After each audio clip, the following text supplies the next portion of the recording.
I'm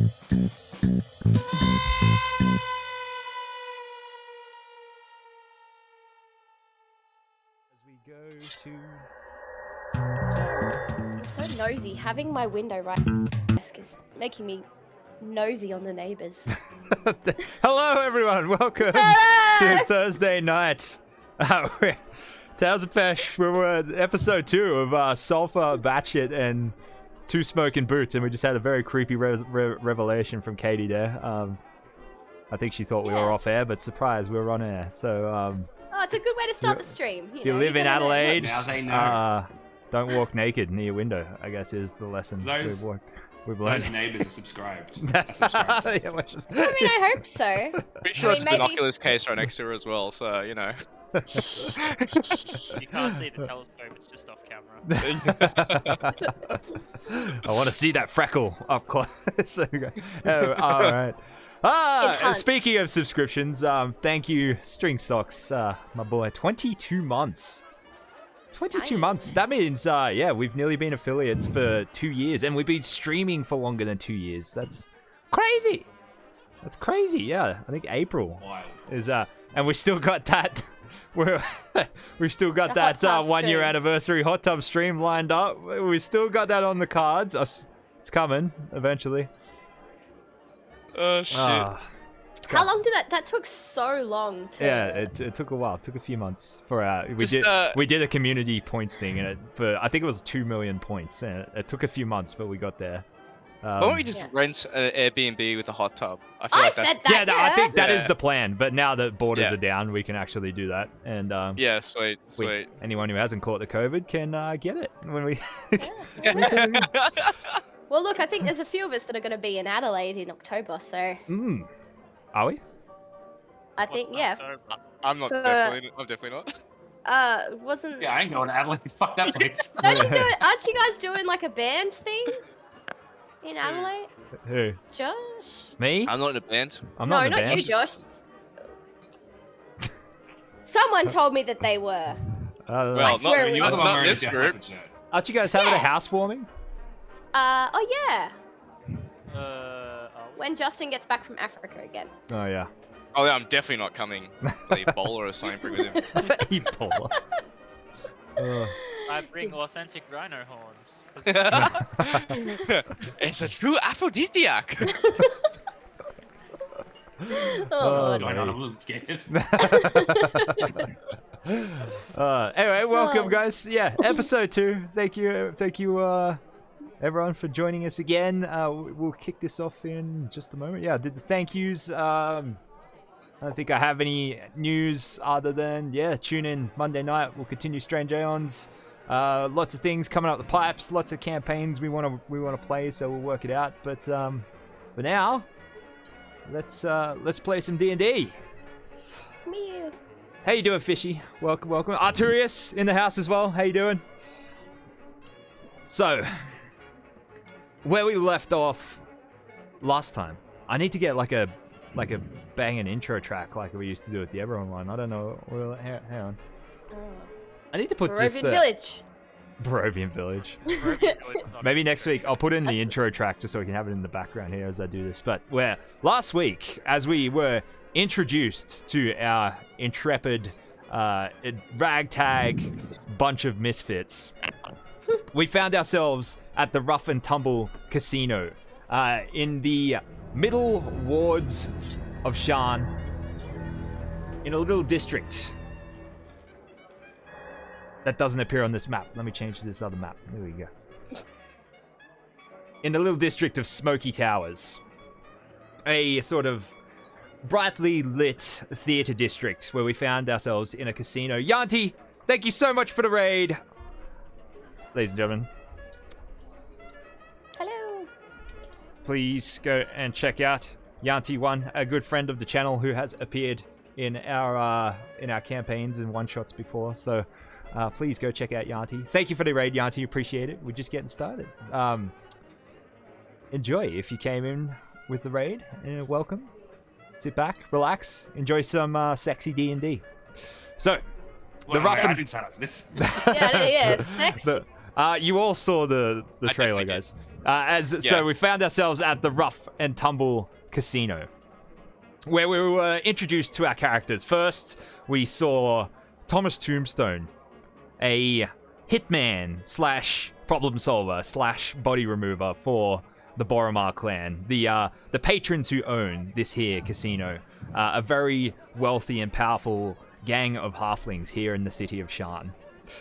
We also met Johnny Ironhands Sullivan, a cheeky little local happy-go-lucky scamp who is also a pit fighter and in good favor with the Boromar clan, as he often fights sort of to represent them in the pits, wins them a lot of money. Although in his first scene we saw him lose the first fight of his career against... That was rigged though. against a very large orc called Killer. Saved his life spared at the last second by his own adopted father and coach, Hammer, who stepped into the ring to stop Killer from beating Johnny to death, slamming Killer into the ground and shattering his skull against the floor, and, at which point he promptly assisted Johnny in leaving the venue. So we met Thomas and Johnny the next day as they shared a drink, commiserating over their injuries. Thomas had also got quite roughed up while pursuing a mark for the Boromar clan the night before. Also rigged. When in the background, the entrance to the casino, a local, should we say, nightlife couple, Dumplin and Peaches, regulars at the casino, made their way in arm, whispering to each other how this was the night that they would reinvent themselves, as they had a plan to rob this casino in order to prove to the Boromar clan that they are capable criminals and thieves, and thus uplifting them in the criminal underworld of the city, which they had yet to enter. Well, maybe not had yet to enter, but they're definitely entry level. Just gambling cheaters at this point, but wanting to become hardened criminals. However, the plan went a little bit sideways when the noise they made as they forced entry into a money counting room in the upper floor of the casino. The noise from one of the money counters running and pounding on the door to the security guards' little guardhouse, alerting them. A melee ensued as they attempt to escape, but were cornered by the security guards. There was a great fight, first in the upper story, with a bystanding casino goer thrown over the balcony into the dining area, but by a frustrated Boromar halfling. The fight... Wasn't it a dwarf? The Yeah, dwarf one of the money no, counters. It was, dwarf. on the that had Got the vest the on it. the vest. Oh, yeah, yeah, the money, yeah, that's right. It was the money counter with the vest that was thrown over the balcony. You then sort of broke away from the guards as they pursued you downstairs. However, you blundered straight into a meeting of high-level members of the Boromar clan and their bodyguards. From outside in the main area of the casino, Thomas and Johnny's attention was drawn by a great shattering as Dumplin was thrown through a one-way mirror into the casino floor, and Peaches and Dumplin were then apprehended by the clan. Oh dear. Cut forward to the next day. So Dumplin, Peaches, you were taken into custody by the Boromar clan's heavy-set Talentaplane halfling guards. You were gagged, bound, kept in a back room of the casino for a while, until just before the crack of dawn. You were thrown in the back of a carriage. You could hear the telltale sound of clawfoot raptors, the preferred mount and beast of burden used by the Talentaplane halflings, screeching from the front of the carriage as the carriage began bumping around with the two of you in the back, rolling around in your bounds as you were transported across the city. It was a good 45 minutes to an hour of bumping over cobblestone roads before you smelt the telltale smell of Lower Jura streets, the piss-stained cobblestone, the discarded trash on the streets. You knew for sure you had to have been taken to Lower Jura. But with your blindfolds and gags on as you were pulled out of the carriage and dragged into some building, a room somewhere, before you're both tied and bound to 2 wooden seats back to back. For your blindfolds were finally pulled off, and you find yourself in a dimly lit room lit up by a single red-colored Everbright lantern in the corner. The room mostly bare, besides a few wooden crates and discarded bits of furniture in the corner. It was cold, dank, and made of stone.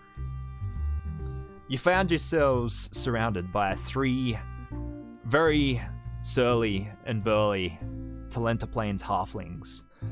You see, these halflings, rather than being second, third, fourth generation immigrants, these halflings come straight from the Talenta Plains to work for their cousins in the Boromar clan.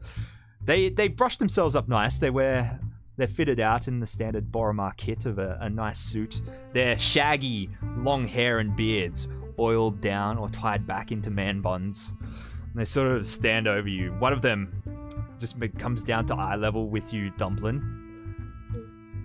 Right, sweetheart. What did you do with the dagger? Yeah, that's it. I meant Dumplin', yeah. The dagger. All right, sweet. Oh, he hasn't pulled your gag off yet. So where's the dagger? Dagger. You're still gagged. He's like, he smashes you across the face with a set of brass knuckles. Oh, sorry. Can't you talk? And he reaches over and pulls the gag down. So, who did you have shaking down the vault while you two were making a right old noise? What you talking about? We just took the money. He smashes you across the other side of the face with a left hook with another set of brass knuckles. Spits out a tooth. Tell them the truth. We only took the money. You can have a look and see what's there. It's only what's in that bag. Whatever the bag is that you took. I guess we'll do this the hard way then. He sort of walks over and takes a seat on a crate in the corner of the room, just like takes his knuckle dusters off and just sort of rubs his knuckles. He just gives a nod to the 2 halflings standing on either side of you. I think with Peaches with her back to you, like trying to look at what's happening. They got the old.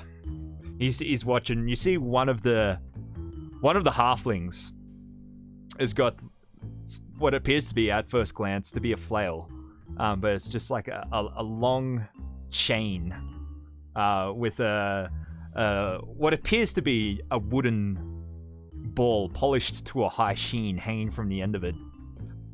I'll give you one more chance to tell us where the dagger is. I will advise you, there is a hole cut in the bottom of your chair.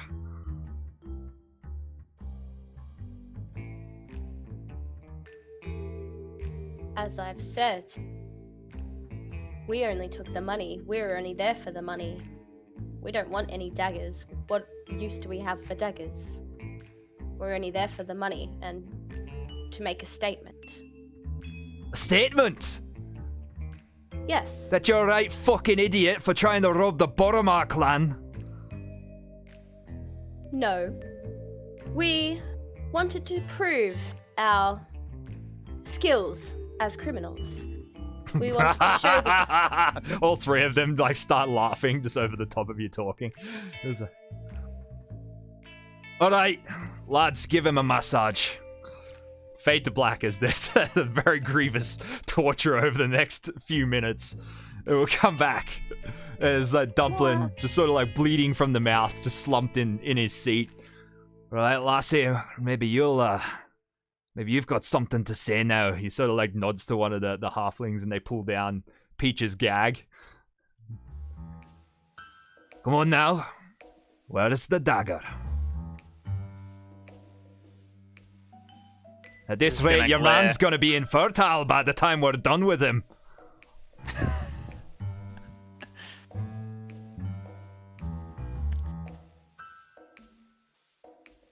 She's just gonna glare.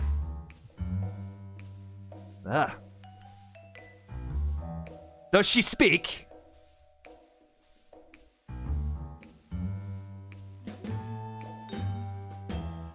Nobody speaks, alright then. We'll keep partying down then. I've got all fucking day, don't worry. Then I got plenty more party favors in the back room for you two. We're just getting warmed up.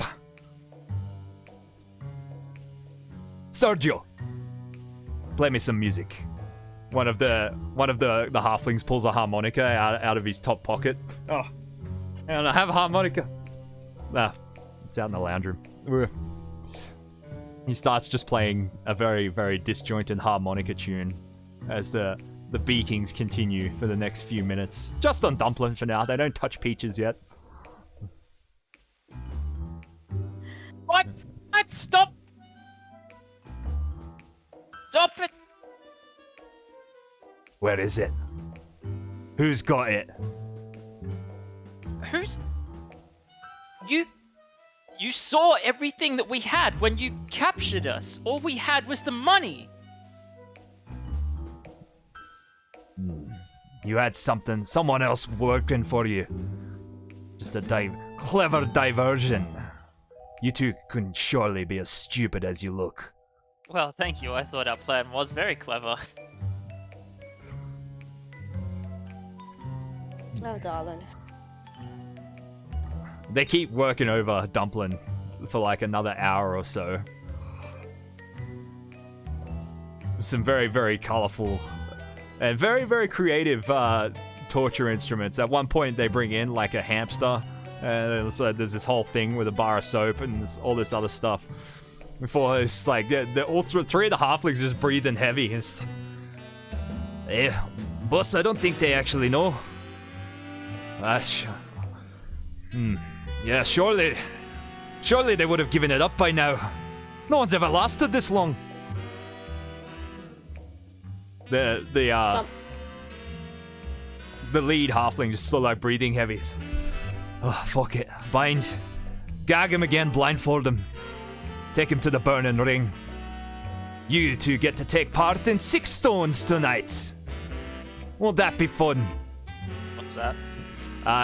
6 stones is an illegal sort of form of violent gaming and gambling where 7 people are thrown into a ring with a cockatrice or 2, and the last one that's not turned into stone wins.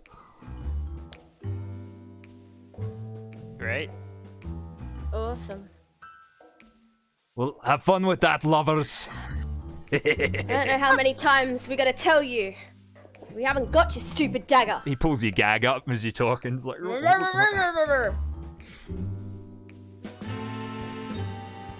Alright. Fade to black. A few hours later, the two of you are sort of bound and gagged, blindfolded again, and thrown in the back of another carriage and transported further across the city.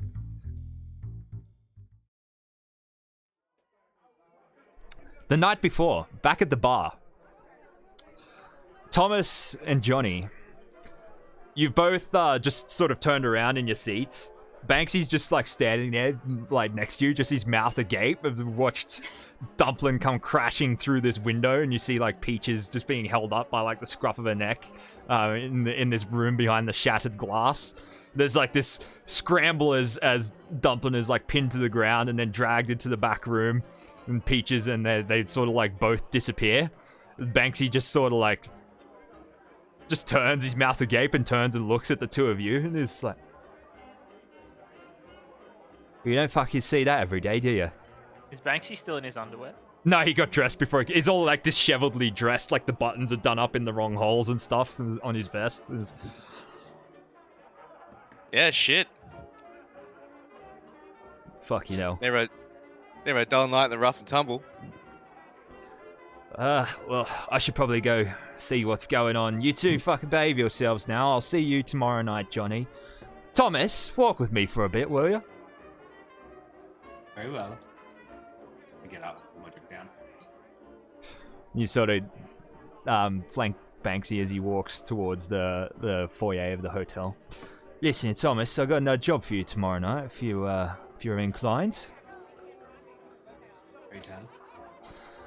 Something a bit different, a little less stabby, and a little more walkie-watchy. If you catch my drift, I need you to keep your apples on someone at the gaming tomorrow night. You're going easy on me, Banksy. Yeah, well, You think I can't do this? no, not What's at the all, pay my like? friend. Look, you are a little well. If you can do this, when we say double last night, 200 gold pieces. Double for less work. Yeah. I won't complain. All right. Well, I'll tell you. Although, look, you know what, Banksy? Those orcs last night really sent me through the ringer, as you might say. I think perhaps compensation that is double is not nearly enough for what I actually went through and what I could go through tonight, or whenever this fight was that you suggested. Perhaps we could organize something that might be more fulfilling for me. Roll Or should I say more economically viable. a persuasion check. Excellent. 1 second, I lost Tommy. What? Pretty good. Banksy, like, you see him, like, swell up for a second as though he's gonna have, like, one of his token outbursts, and he's like, I like you, Thomas. You're clean. Efficient. Violent. You remind me of this scary fucking Warforged I used to know. I'll take it on board. Meet me at the Burning Ring tomorrow night. You got it. Burning Ring. He sort of like reaches up, like struggles to reach you, and does like the little like the light like double slap on the side of the face, kind of like a father to his grandchild, but the sizes are reversed, and there's I lean down. he just sort of like gives it like a little one last like drunken little like smile, and then walks out the door. While this is happening, over at the bar, Johnny. Yeah. A sudden like the air is overpowered by just like this scent of like something heavy, like lilac, as a woman plants herself down in the seat next to you.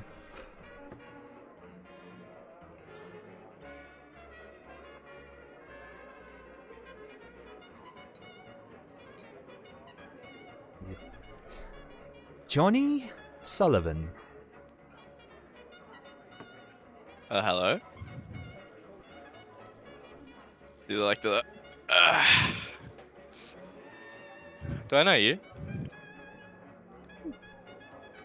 You don't recognize me. Can't say I do. Think I'll remember? She like reaches out for a like the what do you call it? You know, like the handshake with the up, whatever this is called, that Yeah. handshake. You son of a bitch. Yeah, the you son of a bitch handshake. Yeah. Brothers from another mother. Oh, you despicable! What the fuck? Ah, change! Come on, man. Is this in character? Right? Yeah. Okay, right. Fucking. Instantly clicks. Oh.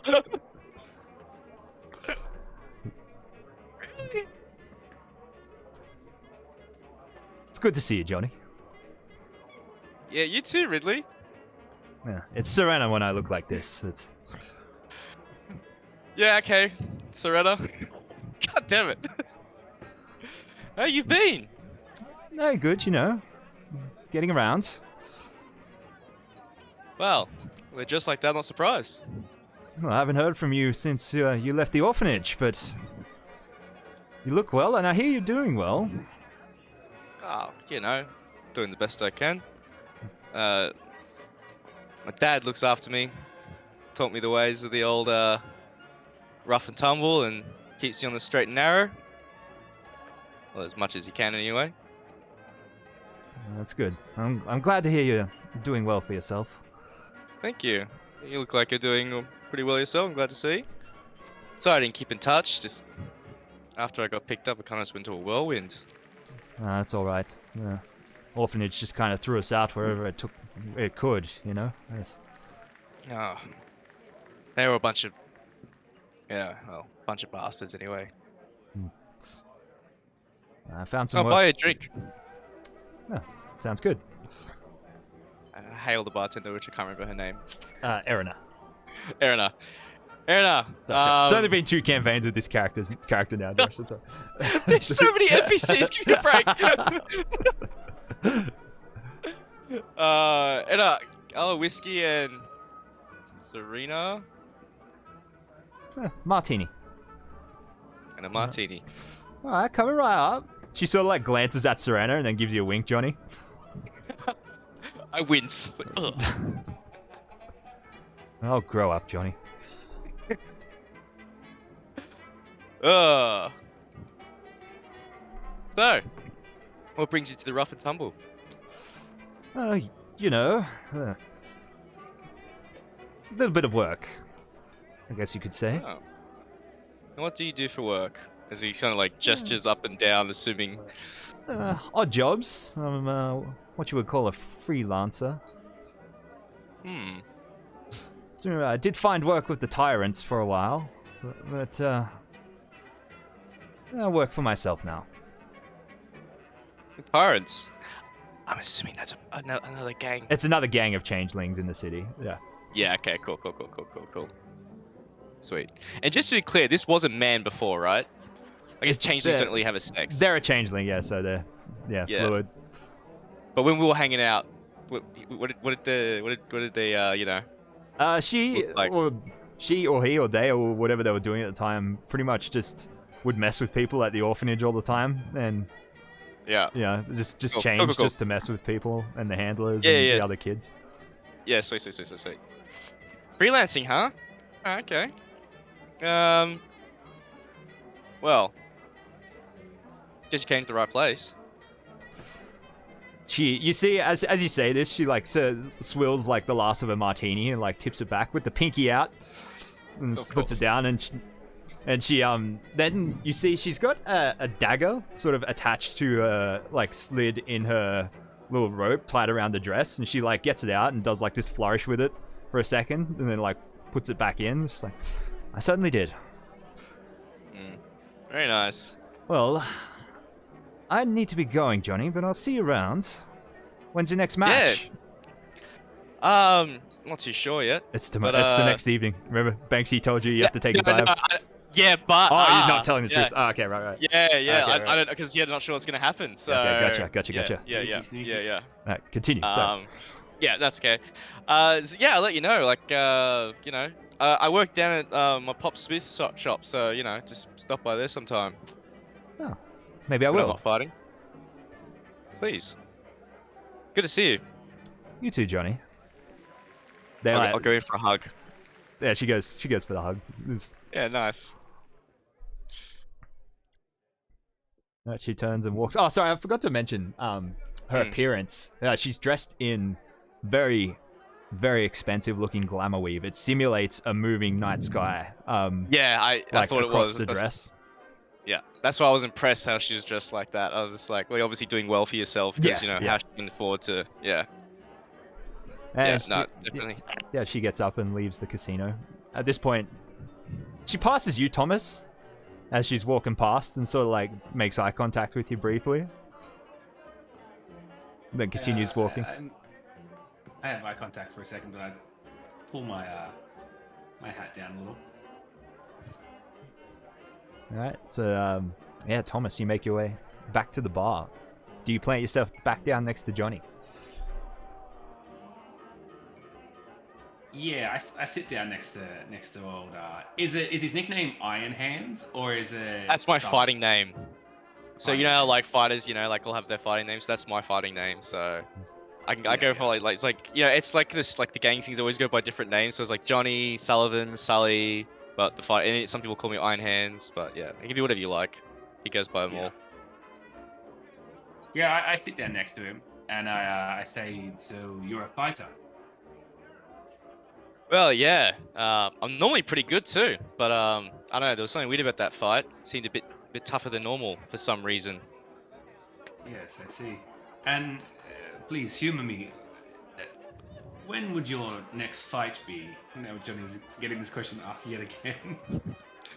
I'm not too sure yet. I need some time to, you know, heal up a bit. After that loss, go work on some things. Go train up a bit more. I was, you know, when you're on a roll and you're winning so much, you sort of get a bit, you know, overconfident. So I'm trying to, kind of pull that back a little bit and go back to the basics, you know. Yes, yes. Could you tell me, what do you know about the Burning Ring? So that's where you're fighting the next night, Johnny. Yeah. Okay. Cool. Yeah. Have I fought there before? This one, no, you haven't. This will be your first time at the Burning Ring. So here's what you know. So the Burning Ring is it's a moving fight club in Lower Jura. Lower Memphis. The guards have been trying to bring it down for months, so it changes location regularly. It's an illegal underground fighting pit. Super violent, but the punters love it. Yep, as they do, of course. So you know it's run by a shifter named Hoas Junta. Yeah, okay. Yeah, I'm surprised you would know about it. It's pretty on the hush-hush, to be honest. But, yeah, it's I'm a man on the hush-hush. Yeah, that is very true. Good point. Well, it's, you know, it's a fight club. Moves around, you know. They try to... It's been getting a bit hot recently, the more popular it gets, so they have to find bigger areas normally at the moment, and that incurs more, you know, spotlight, if you will. So, yeah. No, it's fight stuff. They do all kinds of things. They do this really fucked up one. They get like a bunch of people, and then they bring a cockatrice in, right? And whoever's the last one who's not turned to stone is the winner. It's wild. Like, even I wouldn't do that. Take a long sip of my whiskey after hearing that. And put it back down. Well, you know what, Sully? If you ever come back to this establishment, you hear anything else about the Burning Ring, or you encounter any more of this violent game that you speak of, feel free to approach Thomas Tombstone. Oh, wait. Yeah. Wait, no. Thomas Tombstone. I say my name. Yeah. Actually, I know the next location, Josh. Yeah, so you know it already, Johnny. Banksy sort of like gave you the location before he left, Thomas, just like in off-screen kind of thing. Yeah. So Thomas, okay, I was like, well, funny you mention it. There actually is there's one happening tomorrow. I sort of like lean in. It's like there's one happening tomorrow, if you're keen. And you're going to be there, not fighting. No, well, yeah, I'm not sure. Not after, you know, last night. I'm just going to gesture to all of me. It's like, not really in the, you know, fighting condition, if you will. But I might go for a watch, have a few pints, you know. Like, the cockatrice thing is wild. I can't tell you. Like, you have to see it. You really do. Perhaps I may make my way down, perhaps. Oh, I might see you there then. Excellent. And I put my drink down and I walk off. See you, Tommy. Spin back on my stool. Erina comes over. It's like, another one, Johnny? Oh, yeah, why not, Erina? Hit us. I heard Banksy yelling at you earlier. He's always yelling. That is true. Well, are you going to do it? Nah, I can't. My pot would bloody kill me if he found out. He never did. Well, I'm better than that, you know. I lose one fight, and they're already asking me to like. I just look around. They're already asking me to throw one. That's fucking bullshit. it is. Drink. Well, I'm not gonna try and talk you out of it, Johnny. I know what it means to you, but just be careful, alright? Oh. Thank you, Anna. Alright. Drink. Is there anything else you'd like to do at the casino that night, Johnny? Or... You have a gambling mechanic? To see if I can actually like. you want to try your luck? Why not? Have a bit pissed. Yeah. Alright. Damn it! I would have known. Foundry now has like a deck of cards function, but I haven't set it up. We could have used Oh, that. no, we'll save it. We'll save it. We'll come back. We'll save it. Yeah. We'll tell you what. We'll do it. We'll do it off screen after the session or something. Do you have Tabletop Simulator? Oh, I don't think I do. Okay. We'll work something out. Yeah. That's a good idea, though. Alright. So you have a gamble. You go and have a punt. Yeah, I'll play some roulette or something, you know. Yeah. Right. Alright. Yeah. Alright. So you go. You have a night on the casino. We'll find out next session how you did, or maybe actually if we take like a 10-minute break, maybe tonight we'll quickly slot it in. But we'll find out how Johnny fared in his gaming later on, and then eventually went and turned in the early hours of the morning. All right, so the next day, so Dumplin and Peaches spend the day getting beaten and held in dank rooms. Thomas and Johnny, I assume you both probably wake up late, maybe, having stayed up so early. You would have turned in about around 4 a.m., 5 a.m. by the time you walked home, Johnny. Thomas. Yeah, okay. I'll probably sleep in. Oh, it depends. What day is it actually? It is by the Eberron calendar. It is Mole, which is their version of Monday, basically. Yeah, right. Yeah, I'll sleep in until my pup comes and wakes me up. All right. Yeah. Can I ask, like, where do you live? What kind of like establishment is it? I work and live at the smithy. It's like a blacksmith down. We'll say Middle Jura, I think. Yeah. Is an appropriate place. Yeah, I say so.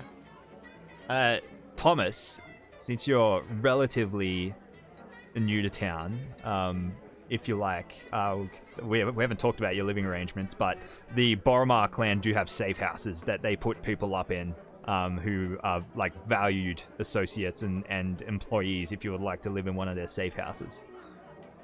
I mean, I live in the shadows. It's up to you. Yeah, I'm a super edgelord. Nah, I'll say I'll take like residency in one of the Boromar locations that they have available if I'm sort of working with them. Alright, cool. Like, So they've put you up in a it's sort of like a townhouse flat in the Lower Jura district called Gate of Gold is where they put you up. Yeah. There's some strange indentations in the front door on the outside, as though something football-sized has been thumping into it repeatedly at some point. It looks like someone, and there's like fragments of what appears to be several traps set up in the hallway as well, in the entry foyer as well. Fucking knew it. I precariously make my way through these hallways whenever I'm staying here. Yeah, and a strangely untouched cache, or cache, if you will, of Dramish troll sausage in the corner of the kitchen that you dare not open.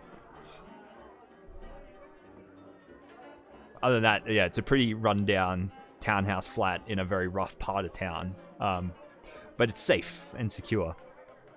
Yeah, Tommy wouldn't necessarily be happy with it, but knowing, where he has come from, he is more than happy to be dwelling here for the time being. All right. I'm just going to change the ambience here to...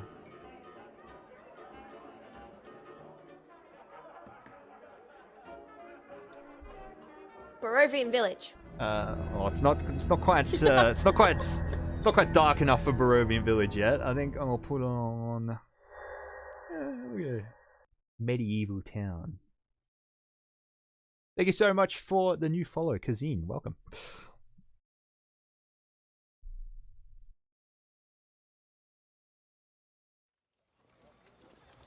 All right, so Johnny, you're woken up by an ice cold bucket of water over the face. Dog. Wake up!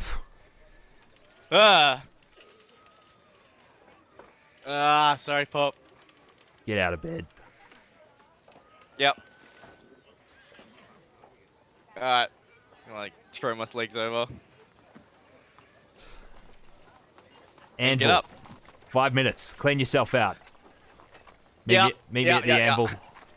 Yeah. There's some fucking training to do, Johnny. You gotta stop dropping that shoulder. You're gonna get the shit kicked out of you again tonight. I know. Alright. I wash up and, you know, grab some bread and cheese or something, you know, waff it down. Right, so you meet him out in the smithy. He's got your custom training area set up where you spar. It's just a chain hanging from the ceiling supporting an anvil. Just hanging in the center of the room. Alright. I was doing stretches. Hi, yeah. Two, hi, yeah. He's Iron Hands by name and by trade.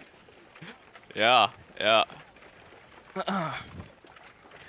Oi, Pop.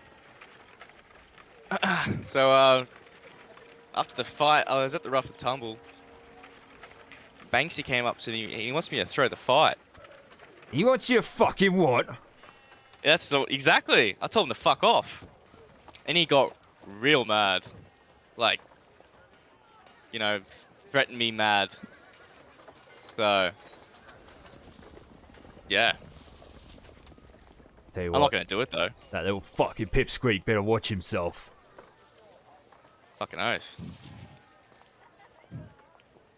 You gotta do So- it? Fucking no way. Of course not.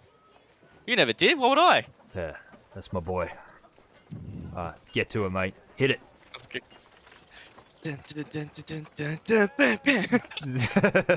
It's not like you just punch this anvil like a boxing bag that's hanging from the ceiling over and over. And Yeah. I think like since he started you training at a young age, you know, as a teen, and you found strange resilience to striking an anvil. In fact, it makes like a peculiar noise when you do it, rather than like a thud of flesh against steel. It just sounds like a hammer striking it whenever you hit it.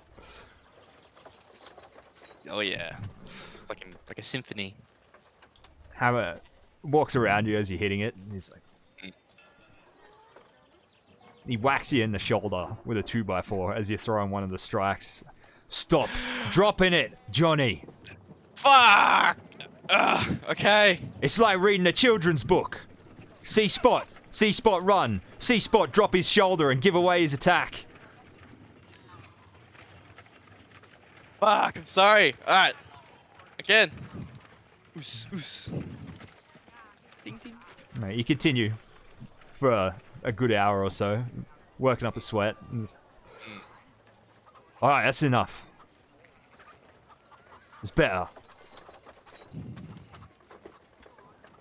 Thanks, Pop. Alright, well, we got some orders to fill. So we'll take care of that if you need. I'm a bit hungry. You want something to eat? I'll go grab us something. Yeah, I could fucking murder one of those lizards from the bazaar. Alright, let me run over. I'll be quick.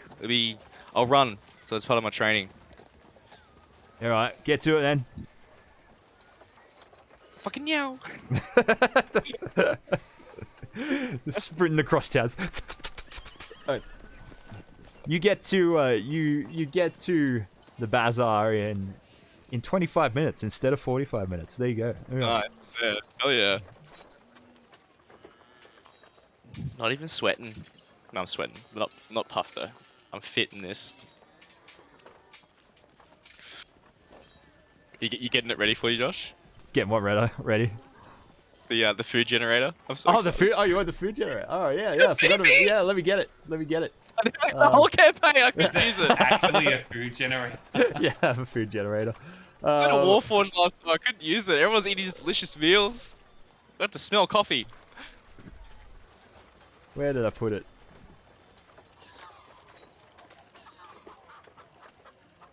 So you went from a Warforged to someone who literally just punches steel. Yeah. No.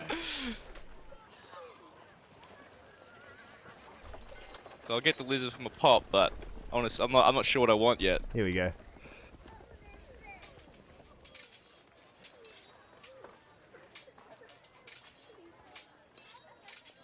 Alright, so you wander around the bazaar, taking in the sights, the sounds, the smells. It's very full for Michael, who's or Katie watched the campaign, but for Michael, who's joining us. So the bazaar is one of Sharn's biggest markets. It's in Middle Jura.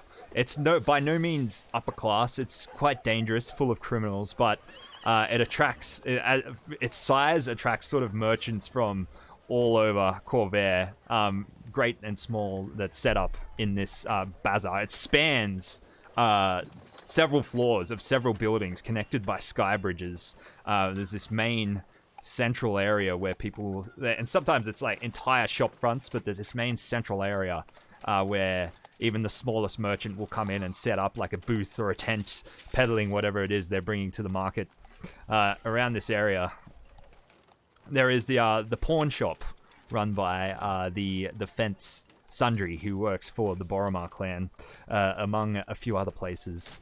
That's Johnny, as you're strolling around, taking in the sights, sounds, the smells, and something catches your eye. I rolled 100 on the... Oh, sorry, it's not a D100, it's a D101, but I rolled 100. Nice. What is this? No, oh, interesting. You got some real gourmet shit. Oh, yeah, so we have a newcomer to the bazaar, a tiefling who has set up in a very rough-looking tent. The tent's supports are made of very, very long but light-looking bone. The canvas draped over it is large animal skins, tanned and sewn together. Out the front of it, a tiefling stands with dark red skin. He's wearing like a duster jacket and a cowboy hat with holes with his horns like poking, long horns poking through it, going out the back. He's got Nice. a dark goatee, and he's got a large cauldron in front of him that he is stirring with a very large stick. The smell coming out of it is both peculiar but alluring at the same time. You get hints of gamey chicken, but also something lurking underneath, like some kind of exotic spice, almost Sarlonan at first. So you get closer. Hello there, mate. How we doing? Not bad, mate. What do you got here? This is my specialty. Rock stock and Baylor stew. It's Right. delicacy where I come from in the venomous domain. Shit. Well, how much and what do you get? Well, just 2 silver pieces, mate. Will set you back for a bowl. Or 3 silver pieces, and I'll serve it up in a nice trencher. The bread, courtesy of the bakery across the road there. Well, that's a good bakery. It is a good bakery. So 2 for a bowl without bread and 3 with the trencher and bread? Yeah, that's Or does the the one. bread come with both? The bread, Yeah, the trencher is a large bread hollowed out that serves as the bowl itself. Oh, mate, you sold. 3 silver it is. Slams on the table. He's excited now. Now, I must say the might be a bit deceptive. Although it says Baylor in the name, there's no actual Baylor in this. I couldn't find one, so I killed another demon. One of those pesky little, little nasty ones, red ones with the claws and the teeth. I forget what they're called. Yeah. Anyway, Oh, sure, it tastes good, mate. still demon flesh in it. That and stock made from the bones of a freshly killed rock. Well, not entirely fresh. It was about 2 weeks ago, but it's fine just the same. Here we go. Mate, that's what makes it better. Grab it. Pull up a. Does he have any seating outside, like some little makeshift like stools or something? There's plenty of seating nearby. Yeah. Yeah, I'll sit down and eat, and I'll eat my food before I go get the lizard for Pop. All right. Well, enjoy, mate, and may the devourer bring you good fortune in time. Okie dokie. All right. So you sit down. You enjoy a hearty lunch of rock and Baylor stew. I was gonna say, what's demon flesh like? It adds like it's almost has like a habanero chili sort of taste and sensation to it. But rather than like, like chili coats your tongue, it's just like this blanket like burning sensation. It feels like it's like a firework going off across your tongue. I really like it. Roll a 19. And Much so. The half orc that's been serving up rotisserie lizards for so long now is still in his usual spot there in the bazaar. He serves that up for you, and nice. you head on your way back to the blacksmith. Back to Hammer. Yeah. Oh, that's a good lad. Oh, it's a plump one today. Oh, Pop, I gotta take you to this new store run by some tiefling dude. But my God, it was good. Had demon flesh in it. But Yeah, Dramish cuisine, boy. Nothing else like it. hit the spot after training, I tell you what. It makes me miss my daddy's cooking. So you spend the afternoon helping out Hammer in the smithy before then the day turns to night, and the two of you head to the streets and head out for the burning ring in Lower Jura. Thomas, what would you like to do with the day when you wake up? Have a bit and explore. Is it physically, so there's like Lower Jura and then Middle Jura, is that like physically elevated above it, or is that so like, on that so it's basically, it's not like exact thirds or anything, but it's describing like basically the lower third of the city, the middle third of the city, and the top of the city. Yeah. But they're all basically linked. There's not like a clear boundary between the two of them. It's just at some point it becomes one or the other. It's like it's basically they're all parts of the same tower. Like the same tower will stretch through all three like zones and spiring up towards the sky. Maybe can I spend the day, if I go down around Lower Jura, can I maybe just sort of like investigate around the streets, and maybe like while I'm getting lunch or stuff like that, trying to sort of eavesdrop or maybe ask a few like questions here and there about the Burning Ring, or sort of what I can find out, because they're like, it's not a venue, it's a moving gang, right? Yeah, that's it. Move around, like that's right. if I can just try and get any sort of information on how incognito do you want to be? Because you know very well that you've made the papers and that citizens of Lower Jura are fearing someone who's been dubbed the Jura Disintegrator. Yeah. No, I'll no one knows be what you too, look like though, so as far as you know, you've never left any witnesses. Oh, except for that one guy that got away the last night. I forgot about that. No, I'm not going to be like too cautious about it. I'll make it sound like a general citizen sort of asking questions, like, what's the deal with the Burning Ring? Like, who are they? I hear that there's something on tonight. Like that kind of, and the people I ask, I make sure don't look like they're people that are too sketchy or anything like that. All right. Roll me a diplomacy check. Persuasion check. Cool. Oh, not 20. Hey, look at that. Not 20. Oh, I like the effect on the 20. Beautiful. I didn't see it. Yeah. I assume you set that that's up. Cool. That's so cool. That was dope. I did have to do it, but I didn't get to see it. Oh, okay, right.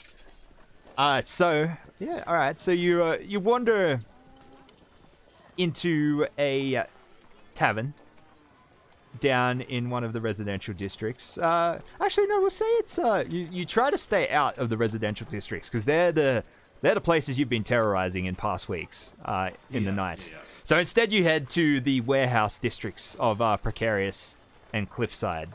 That's sort of pretty much the only regions of Lower Jura that are protected by the city guard, as it's where all the city's import-export products are brought up into the city via the elevators on the side from the docks below. So these warehouse areas are the only places where the Sharn City Guard patrol regularly.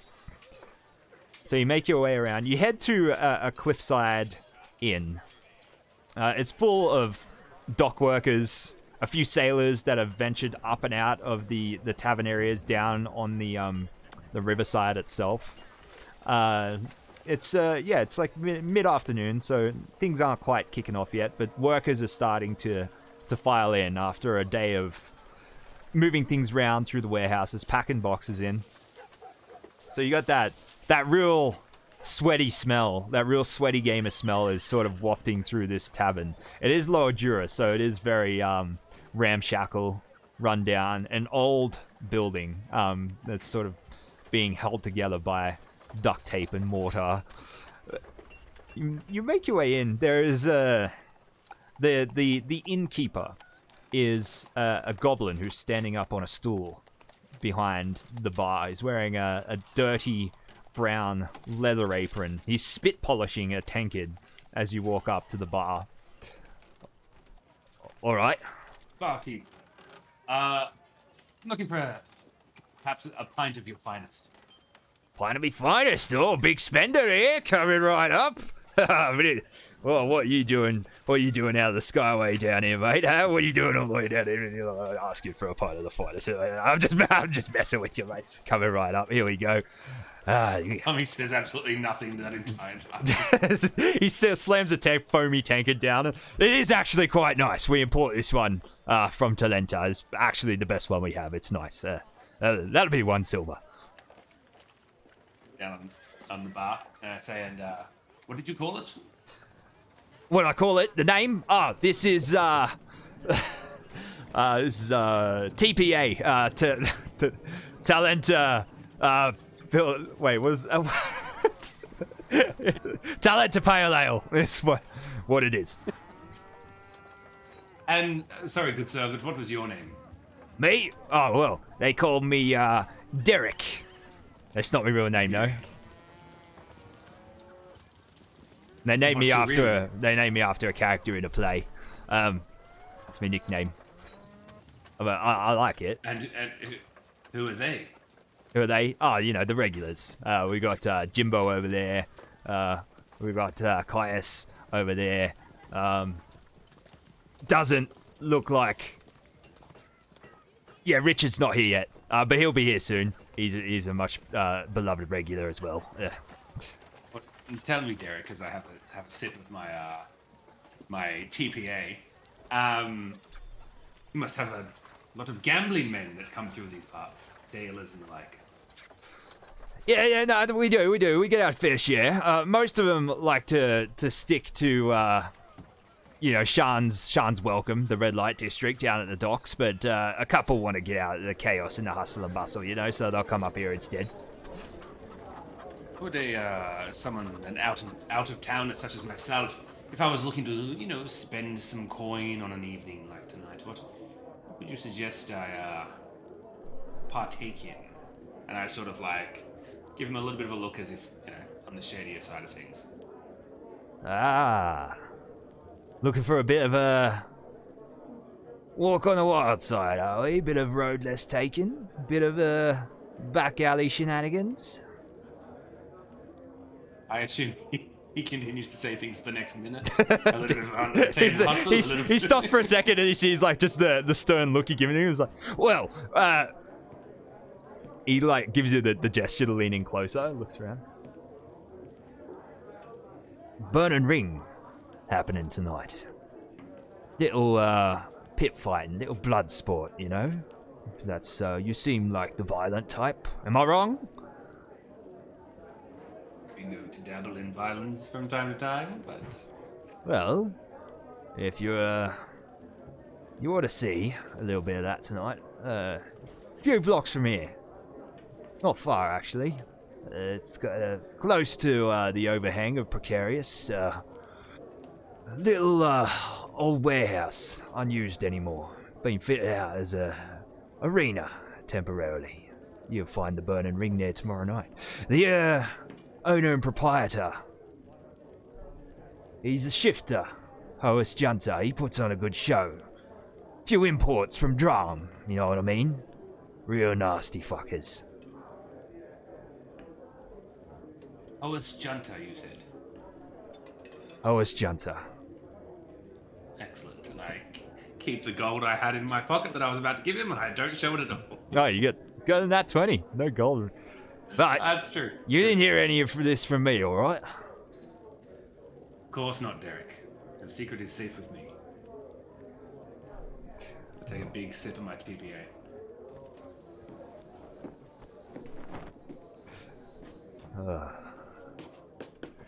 It's been, What's your accent? I can't pick it. Northern, innit? Oh, no. I'm far over to the west, actually. I'm, around Joram. Usually you can find, maybe there's a map behind the bar. Just kind of look. Roll me a deception check. Damn it.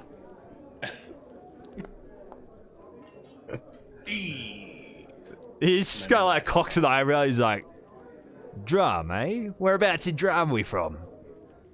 And I like butcher a name. Someplace. What name do you say? Vralkeke. Vralkek! No shit! I have an uncle in Vralkek. Oh, small world, isn't it, Derek? Yeah, what street are you from? The street? Oh, look, I mean, I've got a lot of family back there. I don't want to... I was pulling your fucking leg, I'm mate. driving mad. I know you're not from fucking Drum. I'm fucking with you. Don't worry. I don't want to fucking know where you're from. I don't want to know.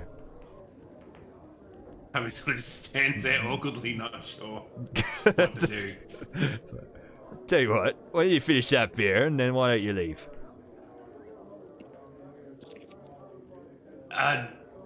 Sounds excellent, Derek.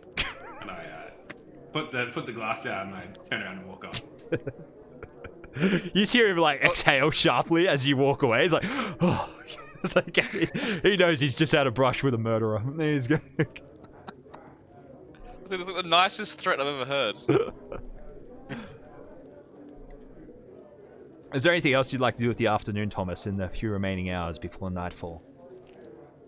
No, I guess I figured out that where I'm going. I've got a name at least, Hoas Junta. Is Hoas Junta like? Did he say it's like a one of like the leaders of the game, or like he's the proprietor of the Burning Ring. Of the Burning Ring. Yeah. All right. Cool. All right. Otherwise, I sort of prepare myself for the evening. The whole like Batman like close up of my boots coming on, like my daggers getting put in my jacket, like swinging on. Yeah. And all that kind of jazz. All right. Nice. It's Dumpling and Peaches. So after nightfall, the carriage you're being transported in, as the door opens, you get a whiff of the sea air wafting in from the Dagger River as you're taken into another building. You're taken to, as your blindfold is pulled off again, and you're thrown into a holding cell. Around you, in the corners, sort of scattered along the walls, there's 3 other poor souls laying there, bound. A goblin, a dwarf, and a half-elf.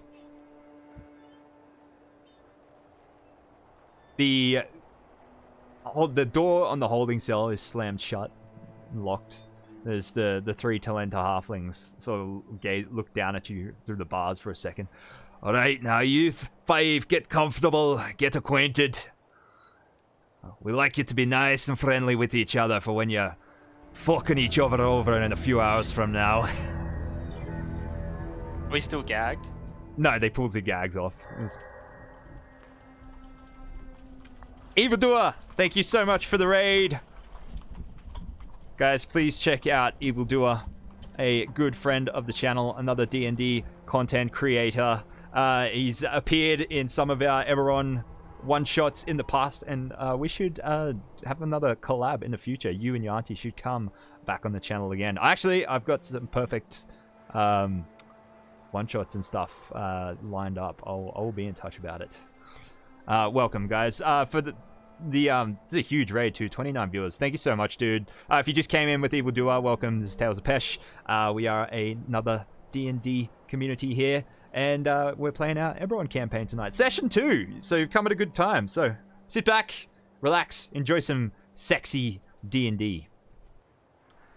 All right, Peaches. You don't gotta keep saying it. Sexy. With some bondage, apparently. Yeah, I mean, you're about to watch us get fucked by the long dick of a cock. What is it? A Cockatrice. Cockatrice. Oh my god. You heard me. Dublin, Peaches. What would you like to do or say?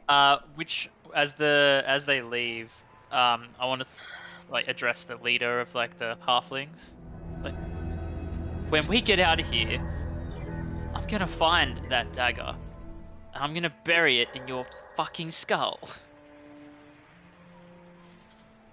I kind of walk over to him like, easy now, darling. Come on. Oh wait, did you say it loud enough for one of them to hear? Or? Oh yeah, I like address the leader directly. He stops Look in what his. you did to my husband! He stops in his tracks and turns around.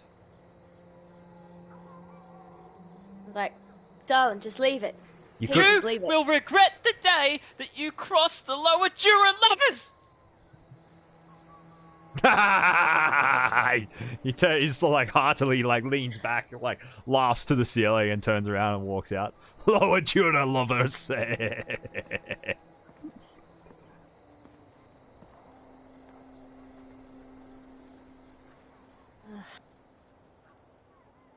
Kind of gingerly walk over and take her by the hand and lead her back. Come on, it's not worth it.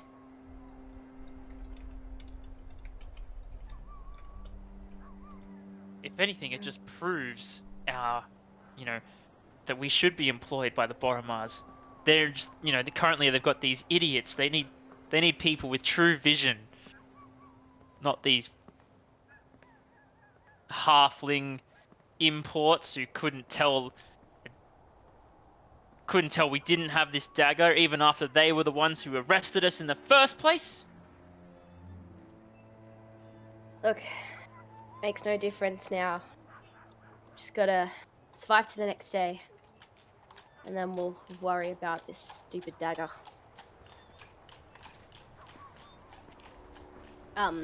He's pretty Did I messed get up, any? isn't he? Did I get any spell slots back today by chance, or have we not really had a chance to rest? Yeah, I would say there's no chance to rest, because you're an artificer and you haven't had your gear either, so you can't. Yeah, you're kind of left unprepared still.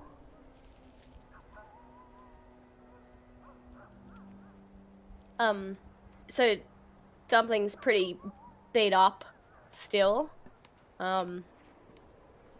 Is he, I guess, he's gonna have a look around at the other prisoners that are in here. And just kind of maybe look at the other half elf and be like, "You alright?" Me? Yeah. Yes, I'm. What are you doing here? I've got into debts with the wrong person. This half elf, he's got the look of a businessman. He's sort of like in a very, very dirty and tussled sort of like vest and like tailored slacks outfit. He's missing one of his shoes.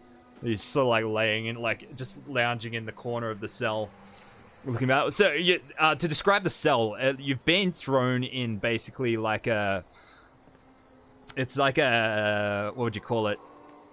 Like a warehouse cage for holding like valuable goods. Is what you've been thrown into. Yeah, he's just sort of slumped against the wall. It's like, got into a bad gambling debt with the clan. I'm sorry, did I hear right? What did you two do? Why are you in here? He's gonna glance at Peaches. Maybe you should explain, darling. We're in here for dreaming that we were capable of better things. Having the will and determination to try and better ourselves and move up in this world, in this city, and be Something's gonna recognized for our talents. Something's just gonna turn to look at him again and just be like, we robbed them. Oh. Well. Could be worse, I guess. You're lucky to be alive. Kind of rubs his ass a little bit. He's like, I don't know. Oh dear. You said I don't have my tools with me, right? They were taken away. They were they're well aware that you're an artificer after some of the stuff you did in the casino, so they stripped you of all your material components and your tools. Thank you for the follow.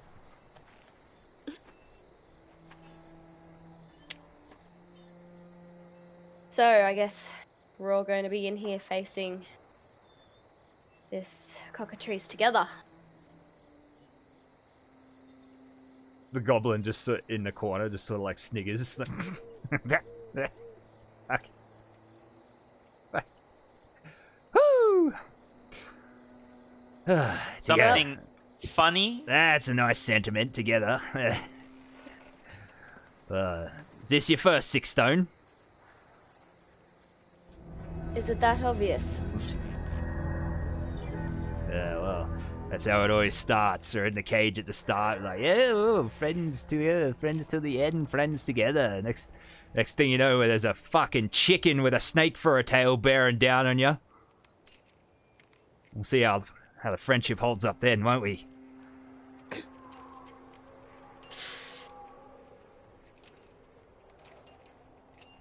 The dwarf pipes up for the first time. It's like, fun fact: the snake is actually the dominant animal in the cockatrice. It's actually the mind, the snake. The chicken is just an appendage, even. You shut the fuck up. No, but do you see what I'm saying? The brain is in the snake. Everybody thinks it's a tail, but it's what controls the beast. It's quite, to decapitate it, you take the tail off instead of the chicken head. Why a lot of adventurers have trouble with them, you know? You shut up! Just shut up! How do you know so much about this? Oh, I'm a scientist by trade, a biologist. And what are you doing here? A gambling debt, yes, just like our friend. Well, it It's all right. seems like we This is my know- third 6 stone. It'll be fine. It's always fine. And how many times have you been turned to stone? No, twice.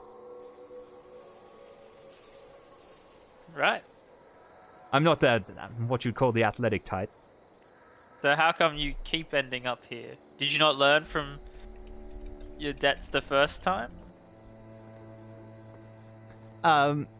Or is your debt not considered paid after your first 6 stone? Do they make you come back for multiple appearances? It was considered paid, but old habits die hard and whatnot. I like to gamble. Yeah, with more than just money, apparently. Well, at least having you here will have some knowledge of how to perhaps defeat this. Do they give you any equipment in the arena, or is it? No, that would be terribly unfair to the cockatrice. Yes, because it doesn't need to be disadvantaged any more than it already is. Well, we just know to aim for the snake. perhaps if we all keep our eyes closed, we won't get turned to stone. That's not how it works. No, it isn't? No, Oh. not at all. It's venom that it delivers through a bite. That calcifies. Funnily enough, it's not actually true petrification. It's more of a calcification. But with a bad enough bite and enough venom, it simulates true petrification. See. And then we just have to gang it. To gang up and beat it to death. Shouldn't be too hard. How big are these things? It depends. Sometimes It's a chicken, right? sometimes you can get one as big as a horse if they pay the right coin. It's like the old, the old proverb. Would you rather fight a horse-sized cockatrice or what is it? 100 cockatrice-sized horses? Don't think I'd fight either. I don't understand. But if a cockatrice can already be as big as a horse, wouldn't that just make it 100 horse-sized horses? I don't follow. I'm sorry. What? Well, you said you were a scientist. You two, shut up! Don't you have any concept Shut of up! logical reasoning? Enough! I love this guy so much. How long have we got to work out what to do? Sorry, are we interrupting your train of thought? Peaches turns to look at the goblin. You're mulling over something important here, are you? I'm mulling something over. Clearly you can't just keep it in your head because we're interrupting, so maybe you'll need to speak out loud so you don't lose your train of thought.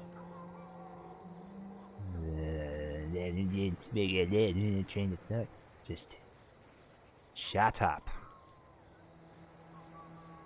But And I was like, darling, it's fine.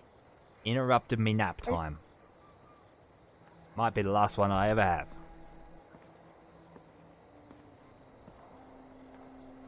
Well, surely we all will wake up from this petrification.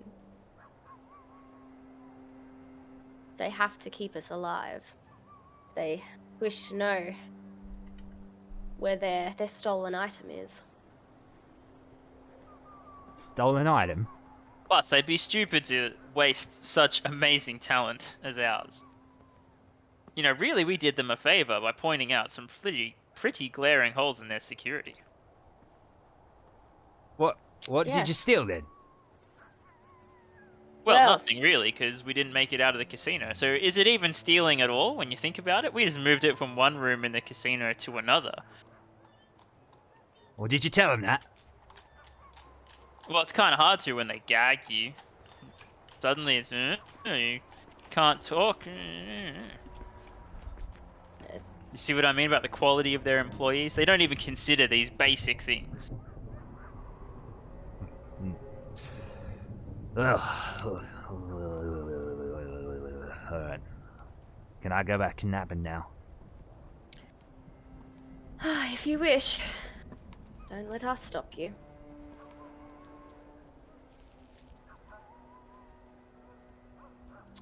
Something's gonna gingerly take a seat as well. Just kind of rest. Like, Peaches, darling, join me. Kind of, Peaches is brings gonna up. look around the cage. I assume there's nothing in here other than the five of us. Yeah, just blank. Maybe like a little rat sniffing around in the corner. No way to escape. Not that you can see. Not that I can see.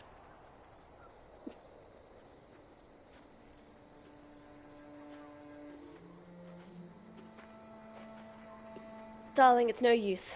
Save your energy, we'll need it. I'm not the one who got beaten up, okay? You can rest, and I'll figure out how to get us out of here. Like I always do. You ain't getting out.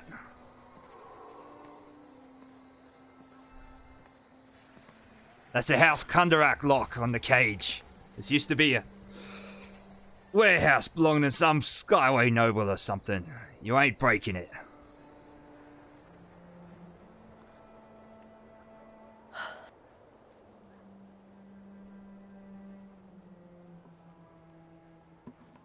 I'm sure you'll think of something, dear.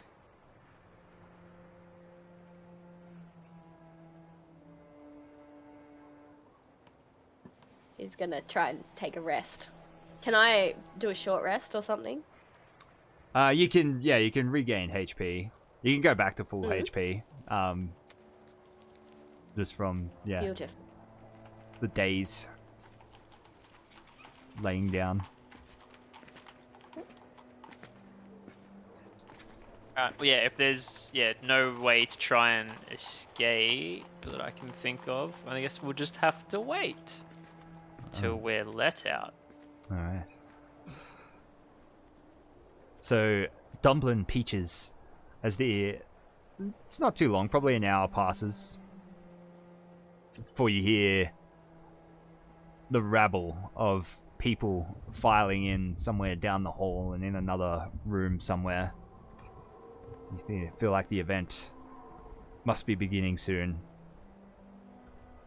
Thomas, Johnny, you each make your way down to the burning ring, to the retrofitted warehouse in your own time, just after dark.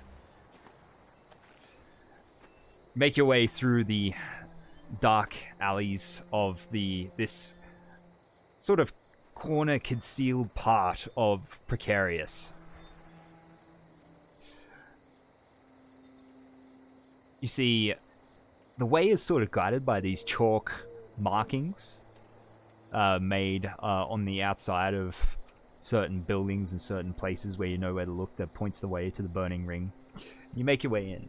And we're gonna change the ambience Can here. I just ask? Yeah. During that walk to there, are the streets relatively quiet? Yeah. Because of the There's the some. fear that some of the the Droamish people or the Dask people are maybe staying inside a lot recently. Yeah, the residential areas of Lower Jura are fairly quiet on the way there. As you make your way into Precarious, there's still like some after hours like dock movers and stevedores making their way around, but other than that, it's pretty quiet. Just wondering how in fear they are of the Jura disintegrator. Yeah, it seems the streets of like the residential district seem pretty on edge. The odd handful of people that you see on the streets do seem to be jumpy and sort of scatter at the sight of another humanoid walking up the street. As you round the corner towards the burning ring, Thomas, you spot a stout figure standing under one of the ever-burning torches out in the streets. All right, Thomas, it's Banksy who's waiting under the torchlight for you. Banksy, my man, how are you doing this evening? All right, how you doing? Not bad. Walk with me, will you, our Thomas? money? Yes. Well, Of we'll get course. to the money, Thomas. Let's talk about the job first. So, Yes. here's what's going on tonight. The ring man here, Host Junta, Shifter, sketchy fucker. We're pretty sure he's got connections to the Dask. How deep his connections go, we don't know. Maybe he's not actually associated with them on a gang level, but I think he does use them to import some of his more nastier beasties and fighters for these events. But I want to know, Thomas. I want to know how deep he goes. How deep he's embedded with the gang. How deep is his love, would you say? A Yes, bit like the ocean. I would say. Yes. That is an apt metaphor, Thomas, I would say. Now, this fight tonight, first time the Boromars have hosted fighters in the Burning Ring. Courtesy of the broker I've gone through by the name of Dunto, Gummabar Dunto. Slimy little fucking goblin. But as far as I know, he's clean. No Dask connections. But tonight, I want you to keep a close eye on both of them. Dunto, and Hoas. And then after the event, I want you to tail Hoas. See where he goes. Find out where he lives. Keep an eye on him for the evening. 250 gold in your pocket. How's that sound?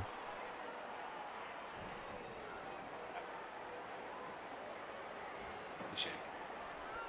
Alright then. Just one other thing, the goblin. Gumba? Gummabal, but he just goes by Dunto. Dante. He's the host, or He's a broker. He set me up, connected me with Hoas, so that we can get young Johnny and a few other fighters into the ring tonight. excellent. I'm going to tail Hoas and keep an eye on Danto. That's it. And if you don't mind, keep an eye on my back as well. Who knows who's going to be fucking crawling around this establishment tonight.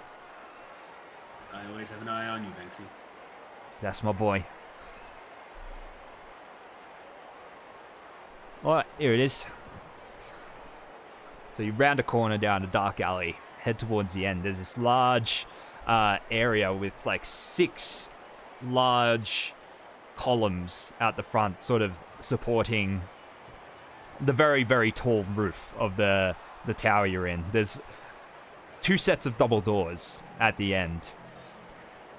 Standing in front of him, there's what appears to be 2 alley grifters, just 2 no-names, 2 happy-go-lucky scamps hanging out in the night. Appear to be just looking, incognito.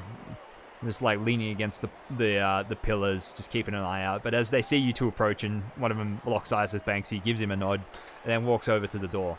As the double door is thrown open, and it's pretty dark outside, but light washes outside the door, and you hear the rabble of a crowd of people within, and you step inside.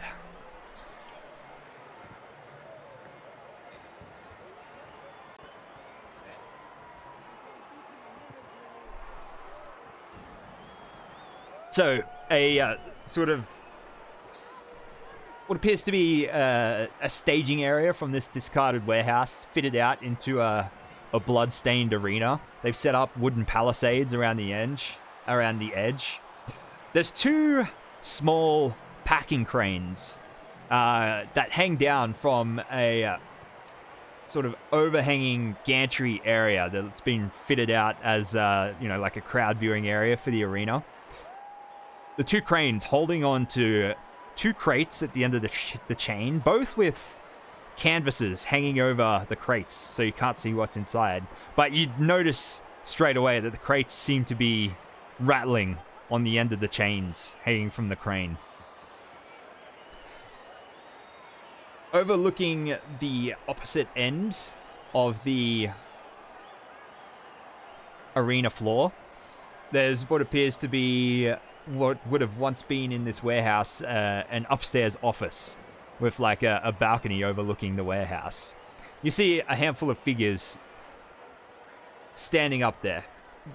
Banksy leads you through the crowd. You sort of move up to the left, up along the gantry, through a double door behind the crowd area that's opened by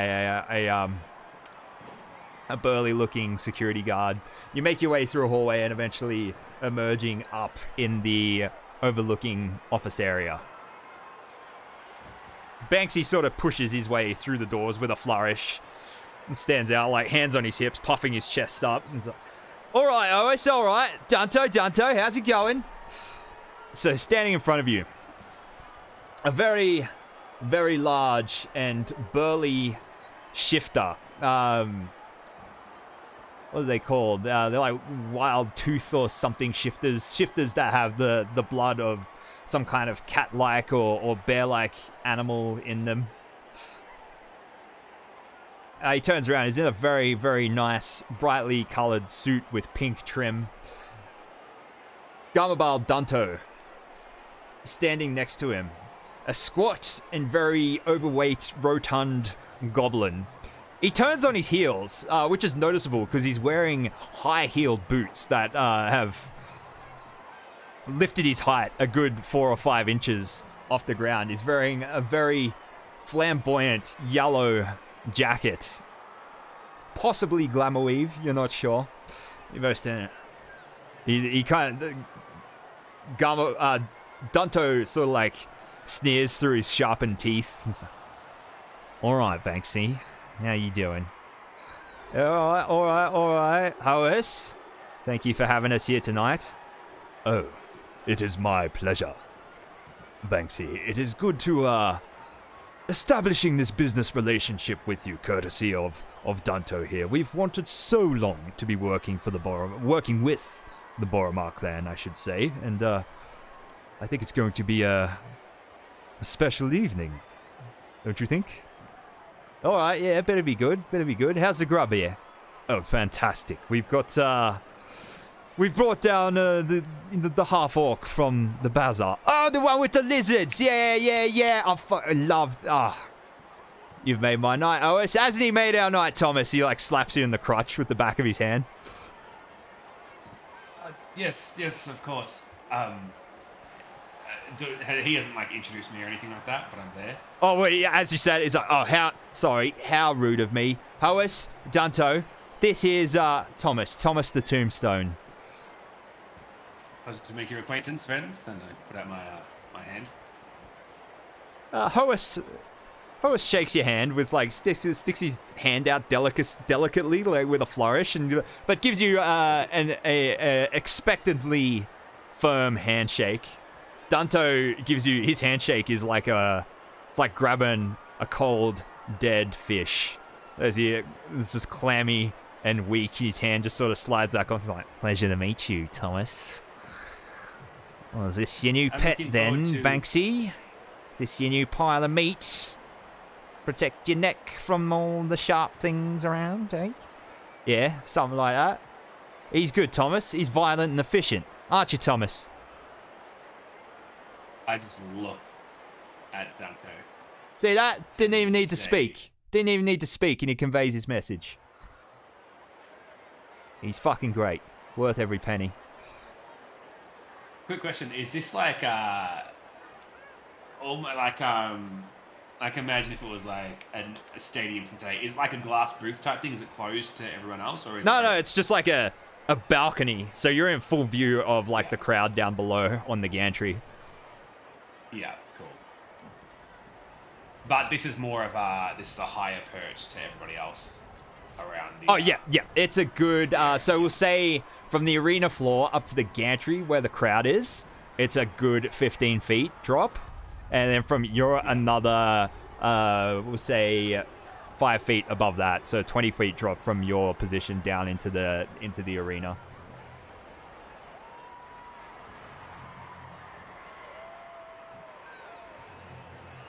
Put on some, there we go. Am I able to maybe just, while we're here, just do a general sort of perception check about this area that we're sitting in? If there's... Is it just us? Is it me, Banksy, Dunto? No, so, it is you, Banksy, Dunto. There is a couple of... So Banksy sort of met up with the door with another part of his entourage. There's two women that he met up with on the way in, who you kind of suspect are changelings that he's brought in with him. But he's sort of like been holding those two like on his arms. Well, he's like down at their waist height, but he's got his arms like around their like upper legs. And other than that, there is one or two other shady looking just lower Jura types sort of lurking on the edge of the balcony as well. Oh. You assume they're just associates of Hoas or Duntos. Oh, yeah.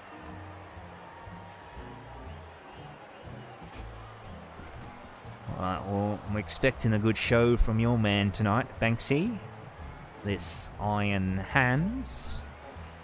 I hope he doesn't disappoint. Don't you fucking worry about my man, Dunto. My man is the best. Alright? Oh, heard he got the shit kicked out of him by, an orc last night. Is that just a rumor? Look, he lost a match last night. That is true. Well, miracles do happen, and eh? Perhaps we should pray for another miracle tonight.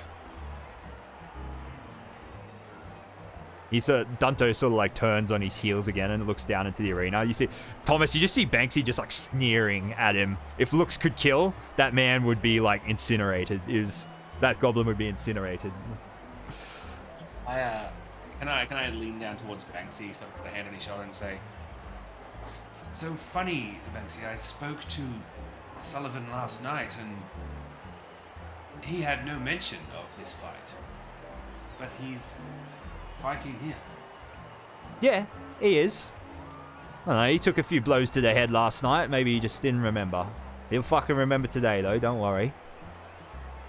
Fucking asshole. Hoas Tommy's turns... sort of taken aback. He's like, he thought they had some sort of like camaraderie, and he's just been lied to about the fight. Hoas turns around excitedly. He's like, "Oh, it's about to begin." All right, are we ready? Is your man arrived, Banksy? Oh yeah, there he fucking is right now. Johnny! Johnny, as you're walking through the door at the other end of the arena with Hammer, you see like Banksy like 40 feet away up on the balcony, like tiptoeing to look over it, like waving frantically at you. Yeah, I do the old up nod. He's like 2 thumbs up. He's like, Jesus. I'm gonna look at Hammer and just be like, you know, give him the look like we know, you know what I mean? Do we walk? I'm assuming I'll walk over to him, yeah. Me and Hammer. Oh, bro. Wander on over. Actually, can we go there? No, there's security guards. Don't. Yeah, okay. Yeah, you just... I think Hammer just sort of knows the drill. He just takes you over like crowd edge. Comes over. I've never fought in this thing before, so... Yeah. He just sort of like takes you over. You sort of like just mingle at the back of the crowd. Start like... You know, well, if you want, he can take you to like a room where you can like warm up and just like, you know, do these ones. Just like... I'm a fighter, yeah, sure.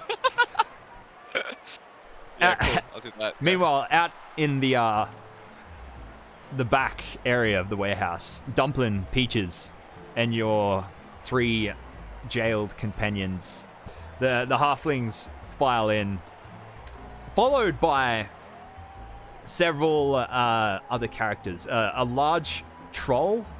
There's like heavy footsteps. There's a troll, like sort of. He's large, but he's lanky. He stands at about 8 feet tall. He's sort of like hunched over, long arms like hanging down in front of him. And there's also an orc on one side of the troll, and a goblin on the other side, following the halflings. You see the halflings don't appear pleased about it either. You see them like side looking the other 3.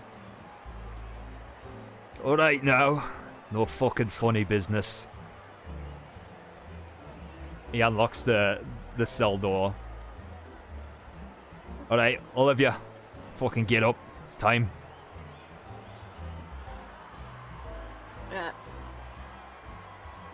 Dumpling's gonna take Peach's hand and slowly... Time for you to realize your mistake and let us out.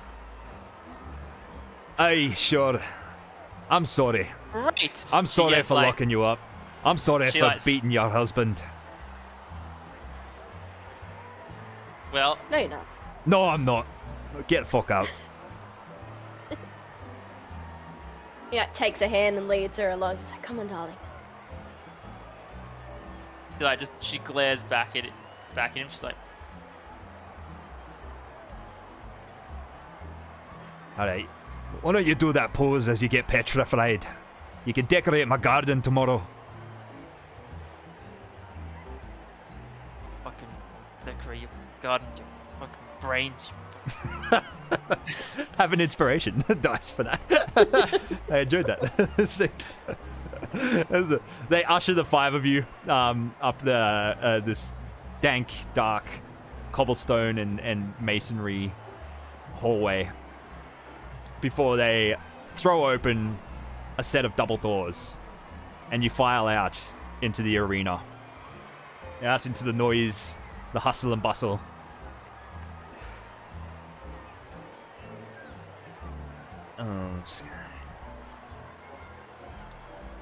Up in the upstairs area, Thomas, you watch as Hoas, he sort of whips out a little vial of dark-looking liquid, and he drinks it back, and he's like,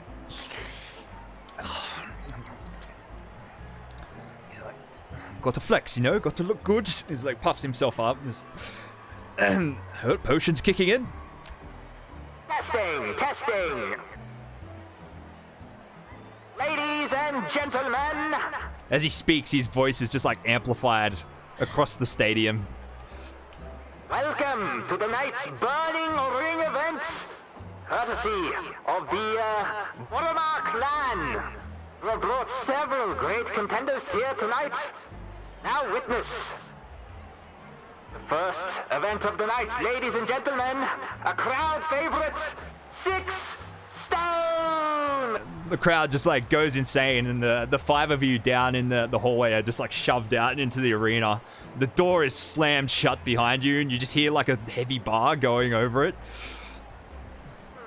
Ladies and gentlemen, and a few poor unlucky sods tonight in the arena involuntarily. You hear like a bunch of booing come from the crowds, like boo, just booing the 5 of you. But joining them, 2 returning favored contenders from throughout Lower Jura. We've got Slick Fingers Harry. There's the crowd like just cheers loudly as this little kobold, like in like a wife beater singlet covered in bloodstains and just like very roughly cut short shorts, just struts his way out of the stage and down through the palisades. And Are they like footy shorts, something? yeah, like footy shorts, but like as though a pair of pants has been cut into footy shorts. I didn't know you've got my dad on D&D tonight. And our other voluntary contender tonight, Sausage Fingers Sally. You watch as another contender walks out of the stage to great cheering. You see a very burly female dwarf walking down. She's dressed in what appears to be a blacksmith's outfit, and she's like she's got like this soot-covered face. Clearly seems to be a blacksmith by the looks of it, and she just has like this tightly bunned red hair behind her. They sort of like, the 2 of them walk down into the arena and stand next to the 5 of you. The little kobold sort of like looks up and gives you a nod. He's like, all right. I nod back. Like, you're alright? Yeah, right. Well, have fun, guys. Run around, and may the best stone win. Not unstone. Stone. The no. Any tips? Shut up. Yeah. Well, I mean, you could probably. You're wearing too many clothes, love. You gotta come. You dress. Pack lightly. It's more agile, you know. Loosey goosey. He starts stretching in front of you. He does like the whole like, he's got the gymnast thing, just pulls his entire leg like upwards and sort of like points vertically, and it's just like holding his knee up to his face, and it's like, Yep. And limber up, I would say, is my other tip. Something's gonna like start like really kind of casually, like, you know, without trying to notice, sort of stretching out a little bit because he's a bit, you know, stiff from being in that cage all day. He's kind of like stretching himself out. I'm gonna kick the kobold in the nuts while he's stretching his legs. roll an unarmed strike with advantage because he's definitely not expecting it. Here we go. Fight begins. I called it quietly that Peaches will be the first one to die. Oh, that'll do it. That is a hit. You kick him right in the meat and 2 veg. Straight. You can see the little bulge through his footy shorts, and your foot just connects perfectly. And you sit.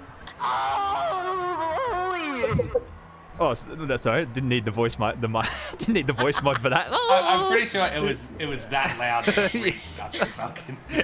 He doubles over and like collapses in the fetal position. There is a mixed response from the crowd. There's like half the crowd boos, but it's mixed in with like raucous laughter and cheering from the other half. It's like, Oh dear, looks like the action is off to a false start, ladies and gentlemen. That has got to hurt.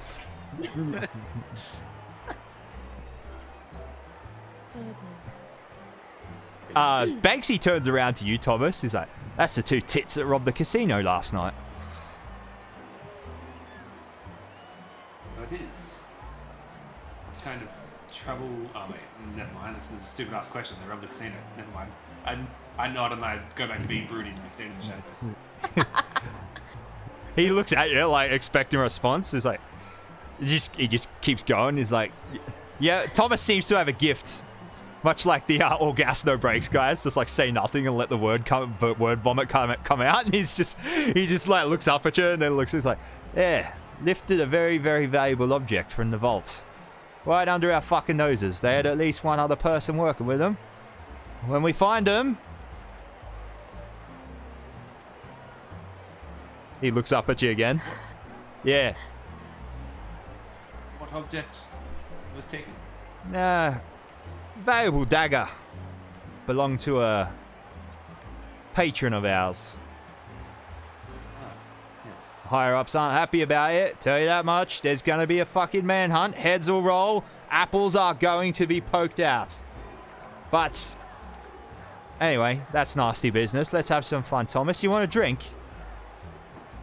If you're offering, of course. He like snaps his fingers at like you've got like a bottle service up in the balcony. And someone brings a round of drinks for everyone. You gambler man, Thomas. Oh, being known to devil. Well, who's your bet on? No, that Cobbo, I think he's hiding something. No man can screech that hard. I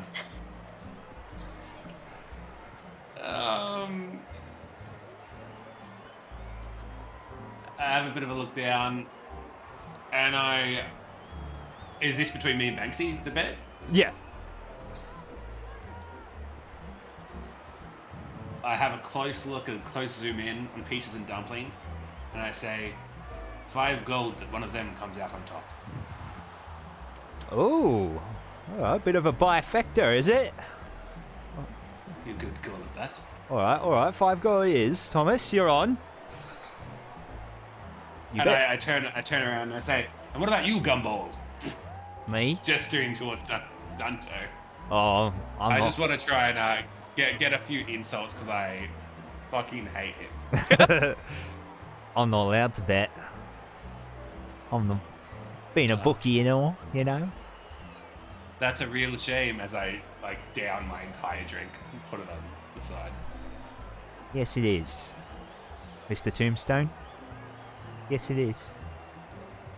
You're Yes, a wonderful man, Mr. Gumball. What'd you say? Or is he a wonderful man? Mr. Gumball. Oh, Mr. Gumball. Oh, sorry. What was that? Gumball. That was your name, was it not? A Gumball Gummabao. Danto? A Gummabao, Danto. Gummabao. Gummabao, yeah, that's right. It's Dramish. Gumball. Yeah, Gumball, yeah. Yes. yeah, I'll keep that one in the noggin, that's for certain. I'll keep note of that one. yes. It's alright. You can slur it if you want. That's fine. Don't bother me.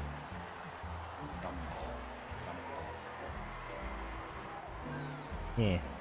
He turns around and faces the arena again. Ladies and gentlemen, are you ready? Operators, release the cranes in 3, 2, 1. 6 stone! He says as the crane operators both yank a lever at the same time, and the chains release, and two crates fall about 10 feet into the arena, as the canvas still attached to the crane, so it falls away, and you just see this very weak, structurally weak crates hit the ground and shatter open, releasing 2 very angry cockatrices on the arena floor.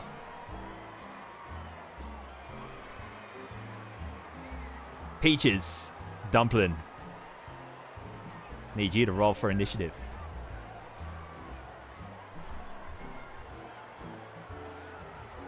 Now I need to bring in 7 other contenders. I just want to let it be known that I hate that goblin character so very much. Good, I've done my job there. Yeah. Oh, did mine come through? Is the You need to enable your D&D Beyond extension. Yeah, that's it. I did, didn't I? Hang on, let's try again.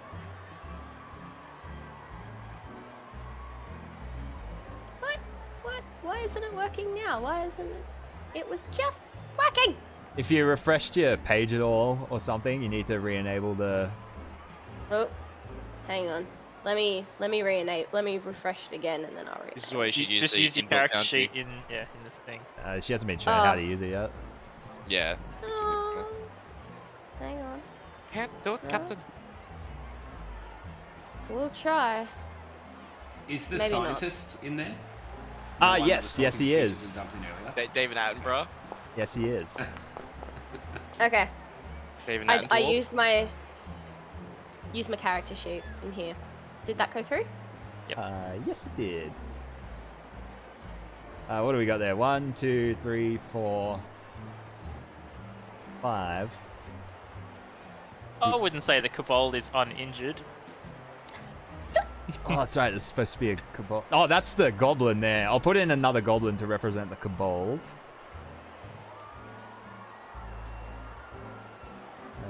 What do we got? Where's the goblin? There it is. Do you still have the Akinji mini? Oh, I don't have the image on the server. It's too soon. It's too soon. But give me a second. What do we got? Systems. Indeed 5E tokens. Humanoid. Kobold. Jackpot. There we go.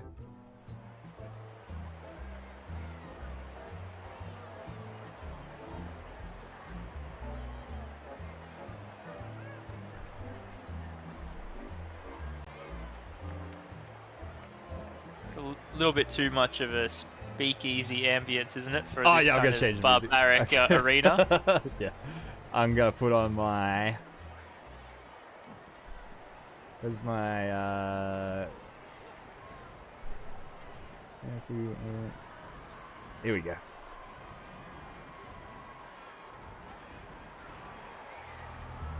Ah, combat jazz. Yeah, combat jazz. Oh, yeah.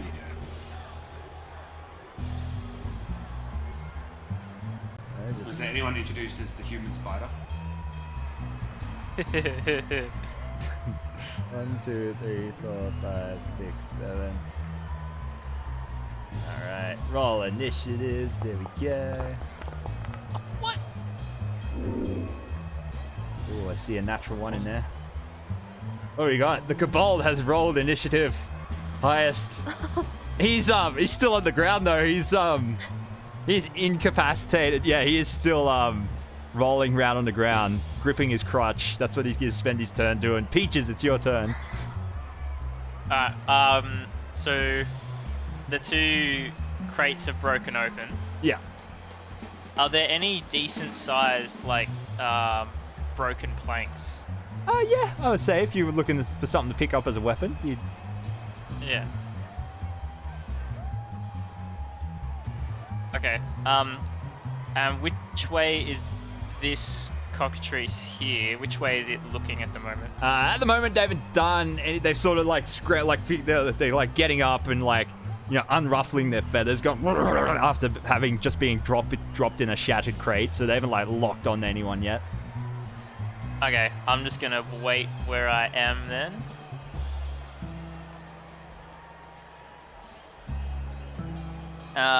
Yeah, I'm gonna Yeah, no, I'm gonna not do anything. I'm just gonna wait and see what happens. All right. Because I've got a nice victim on the ground between me and the closest one. Okay.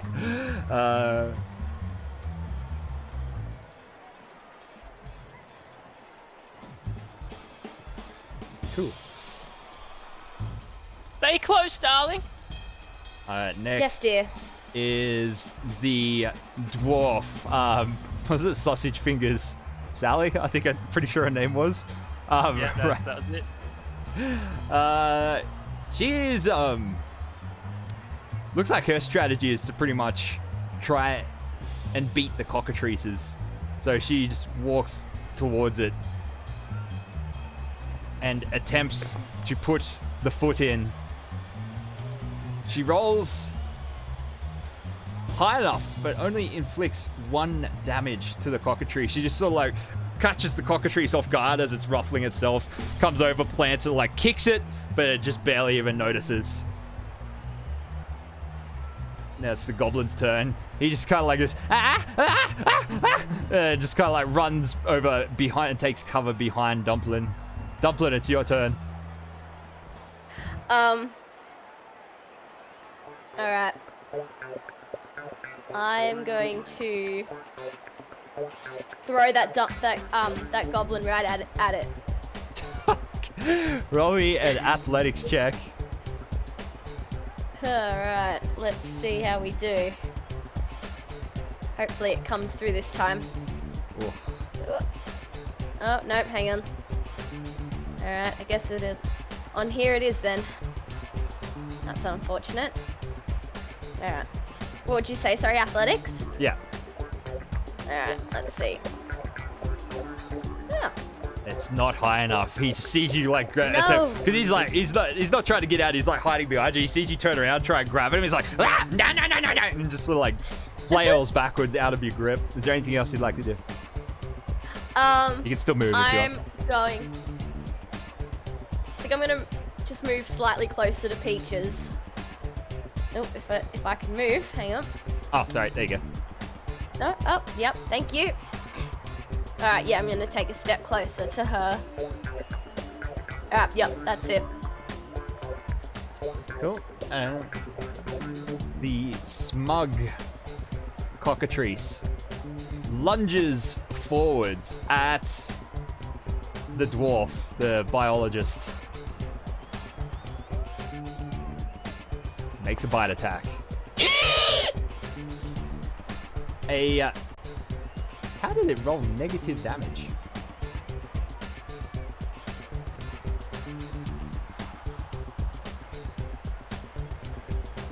That's a weird modifier.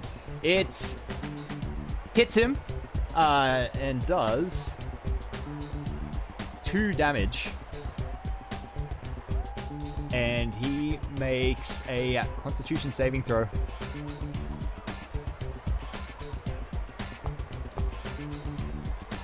Oh, he fails.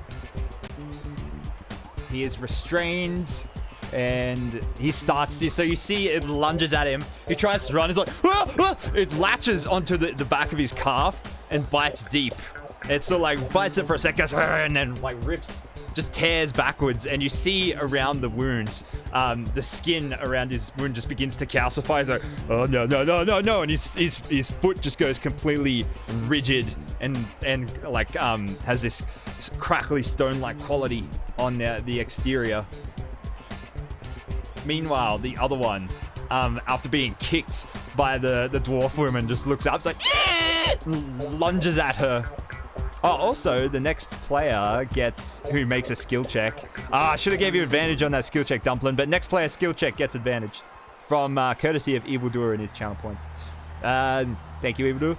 It makes a bite attack. I think it might be for Thomas, though. I mean, I'm happy to share. Oh, he named it. Okay, yeah, looks like it's Thomas's then. No, yeah, it's fine. It's fine.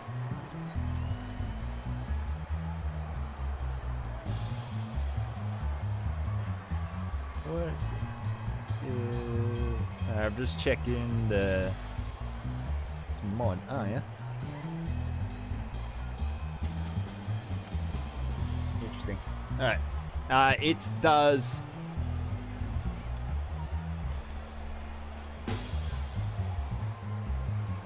4 plus 1. 4 damage to the dwarf. She drops unconscious. This thing lunges at her. There's like a power jump with its little avian legs, latches onto her shoulders like, and you see her drop to the floor, and it sort of like rips a chunk out of her neck, and she's like, drops to the floor, and you see her like slowly calcifying, and just she makes eye contact with one of you, just wide-eyed, as she just like turns into stone.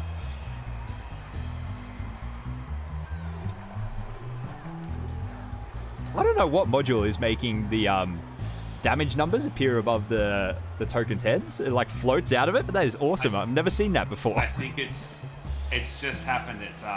It's Foundry overall. Oh, really? That's dope. Yeah.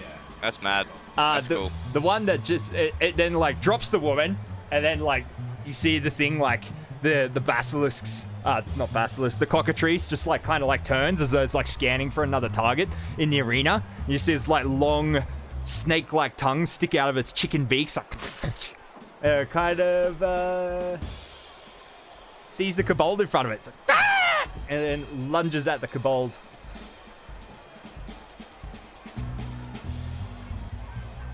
All right, the dwarf at the end of his turn has to repeat that save.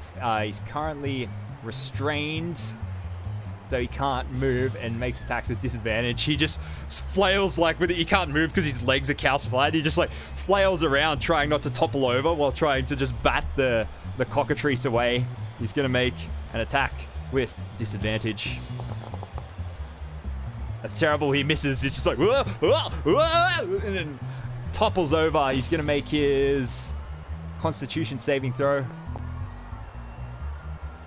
He has failed. You see him calcify and turn to stone. Complete petrification.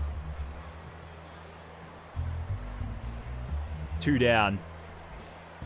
And it is the half-elf with the gambling problems turn. He sees his dwarf companion topple over and he's like, oh dear. He sprints across. He has a brainwave.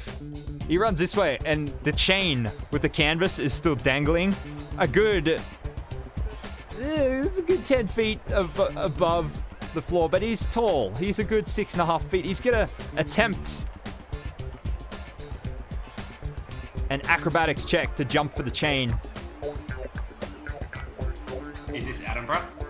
It's Adam. No, Adambra has been taken out. He's the one who just got calcified. Oh, no. Yeah, he's gone, man. Damn it. He's done it. He jumps and grabs hold of the canvas dangling from the chain. It's like, ah! But he's just like, his feet are still dangling a good 4 feet off the ground, so it's well within biting range of the cockatrice, but he starts trying to climb it. Next round. And that cockatrice takes its turn. It runs up and makes its own acrobatics check to jump and reach the dangling half-elf. It makes its jump.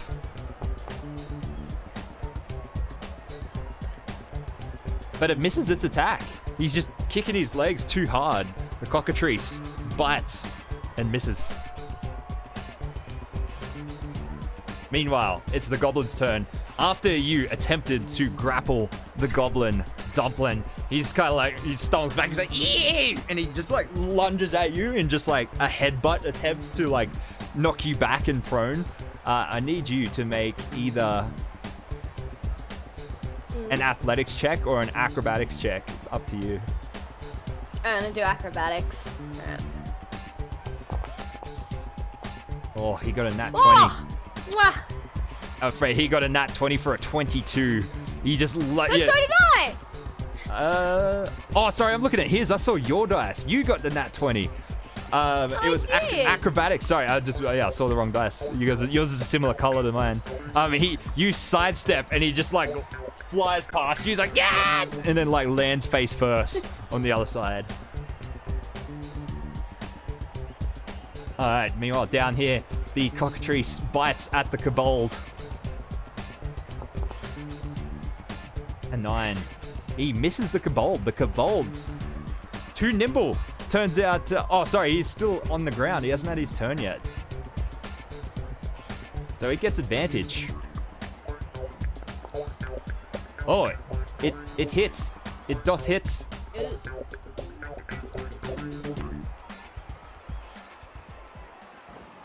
Oh boy. Kobold takes some damage and makes a Constitution saving throw. He passes his saving throw. It bites onto his ankle. The kobold freaks out. He's like, yeah! He like kicks it away. And then it's his turn. He stands up. And he is going to disengage. And then nimbly, he just dives through your legs, Peaches, runs over, scuttles behind Dumplin, and takes cover there. Why is everyone behind me? Peaches, it's your turn. Alright, Peaches is gonna turn around to the kobold. She's like, alright, I've got a plan. I need your singlet. What? No! Do you want to get turned to stone or not? Give me your fucking shirt. No! No!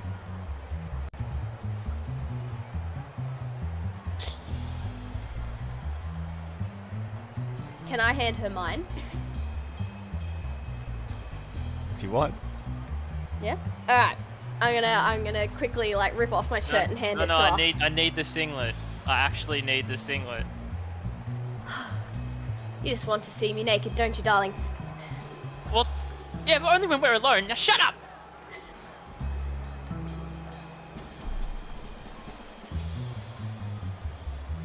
Yes. Can I move? Yeah. There we go. No, I just it didn't move me before. Like, give it here. No! Trust me. No! All right.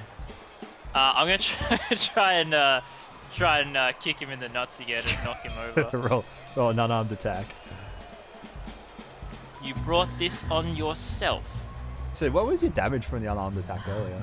I didn't roll damage. Okay. But it would just be 1 point of damage because my strength sweet. modifier is 0. I'll take that off him now. Alright, roll your attack.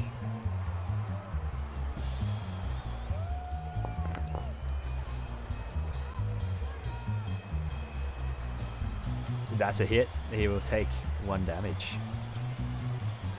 You kick him, but he's like a little bit expecting it this time because you already booted him in the nuts once, and you sort of like he shifts to the side, but you boot him in like the upper thigh instead. He's like, oh, a cork! That's a cork! Why? And then I'm gonna. Can I step like past Dumpling over here? Yeah, it's fine. Give me. No, I'm gonna to finish my turn. Like, and just meet the shirt. Dumpling, it's your turn. You're muted. Sorry. I'm gonna see if I can grab the singlet off him. I'm just gonna see if I just straight over the head. Alright, roll a sleight of hand check. Ugh. Come to the Poor right kobold, place. man. Jesus.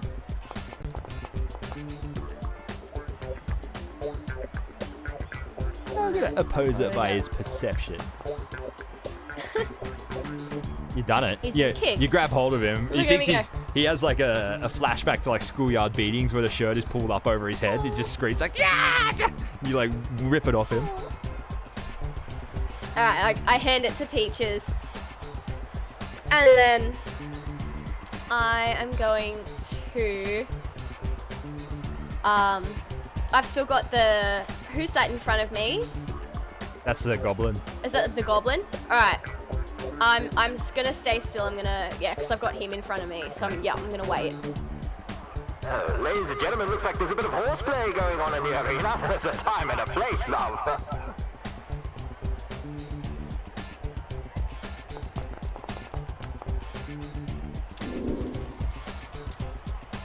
All right, the cockatrice continues to snap at the elf dangling from the canvas.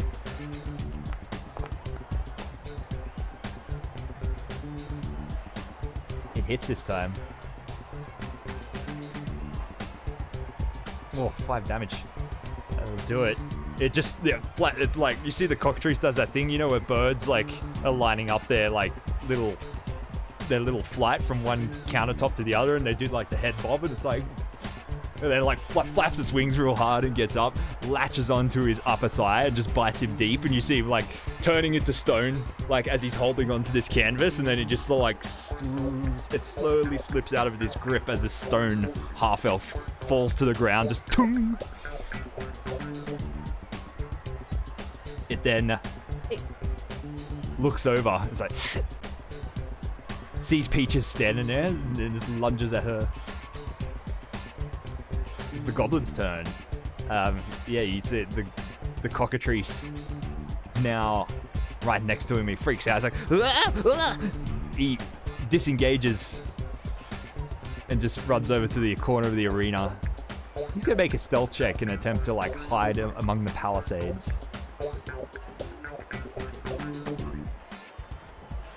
Ooh, it's not very good. We'll see. Dumpling, it's your turn.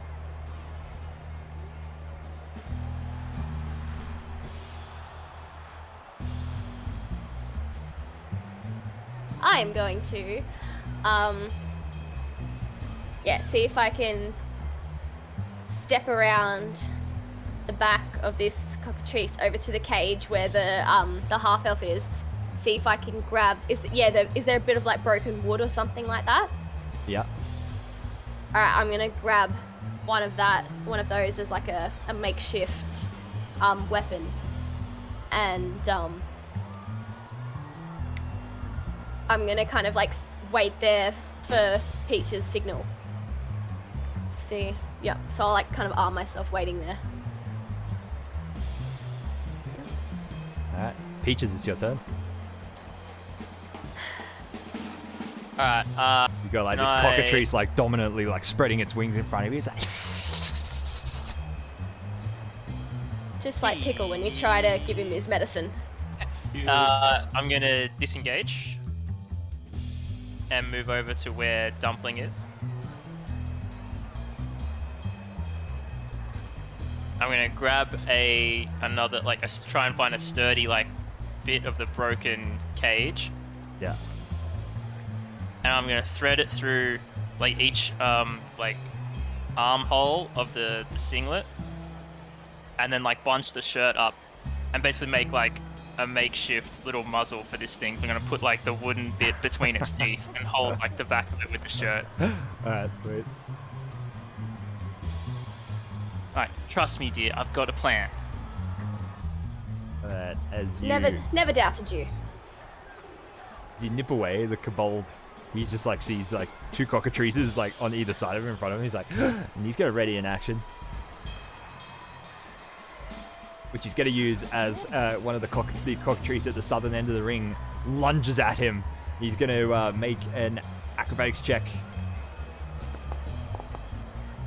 He does a perfect little cartwheel and springs out of its range.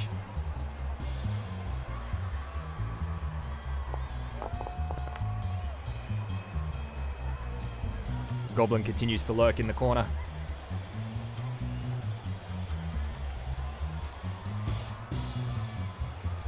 Yeah, so he sees you two,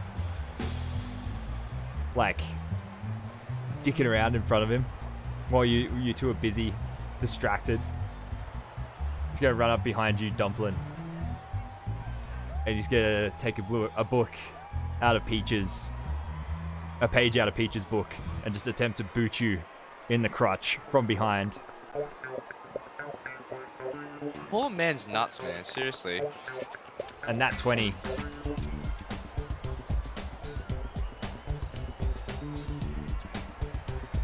Dumpling, you take 2 damage.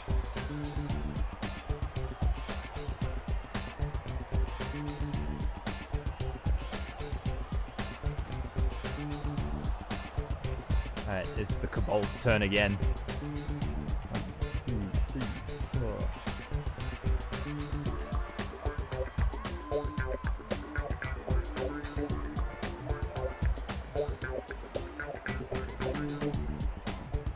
He sprints and tumbles over behind you guys.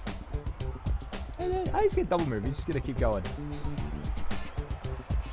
He just does like a lap, a fast-paced sprint lap around the arena.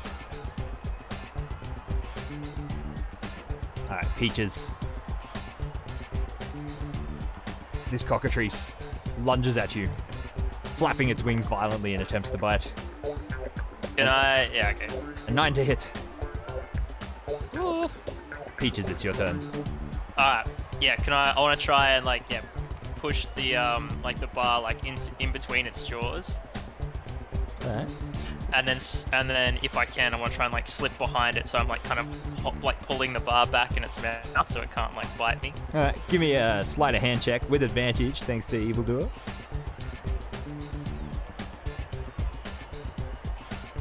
Wasn't that for Thomas? That advantage? Oh, yeah, it was too. No, he gave another one. Oh, that was for an attack roll, the other one. Oh, was it? Sorry, Luckily, I've got take Thomas's inspiration advantage. of my own. Oh, you do have inspiration. Yeah, go for it.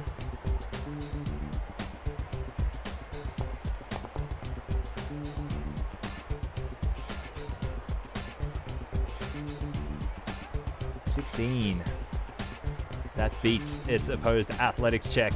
You manage to wrangle this thing into its mouth as it lunges just with precision, put it straight into its jaws. What do you do? So I want to be like pulling back on it so that it can't like really bite at anything with its like chicken head. And I'm like, you heard the dwarf? Get the snake bit! I feel like that's kind of all I can do, right? If I'm holding this thing.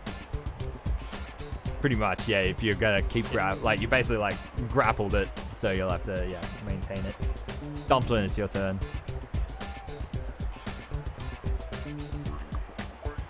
Alright, I heard her, so I'm just gonna just have at it the snake bit with my bit of wood. Alright, roll a hit. It's roll an unarmed attack. Alright. Yep.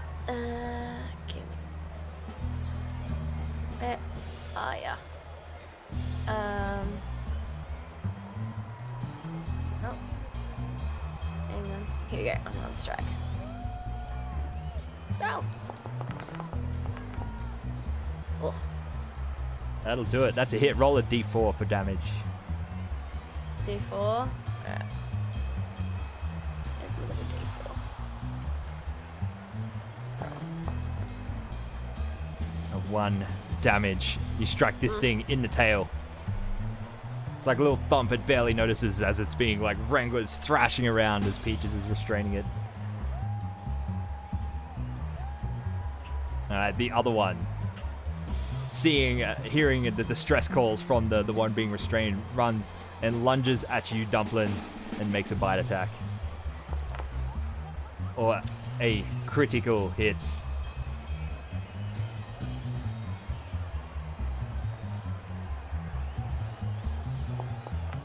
See ya. Dumplin', you take 6 damage, and I need a Constitution saving throw.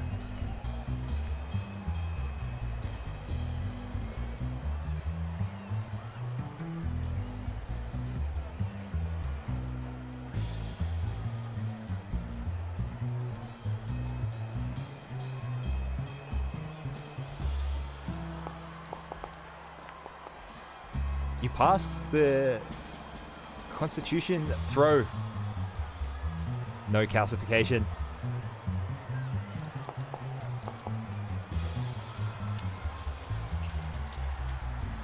It is the goblin's turn. As you're fighting off this cockatrice, and we'll both engage with both of them now. The goblin just starts cackling. He's like, and just keeps like kicking you in the back, Dumplin'.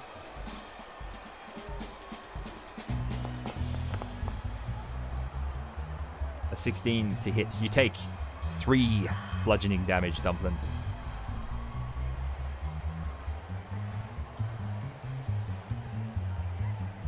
Next It is Smug's turn. The one being restrained by Peaches is going to make an acrobatics check to attempt to escape. Peaches, roll me an athletics check to maintain your hold on it. Oh no. Oh, Oh dear. it got a 4. You failed by 1. It slips out. And then just like it throws the thing off it, and then just like its jaw just flings over. It's like, "Ah!" And then prepares another attack. Meanwhile, the other one continues to bite Dumplin. A 13 to hit Dumplin.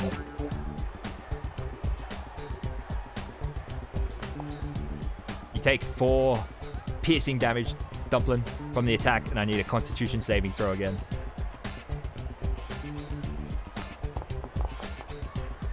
Oh, that is a fail. You are restrained, and at the end of your next turn, you need to make the same saving throw again to not be petrified.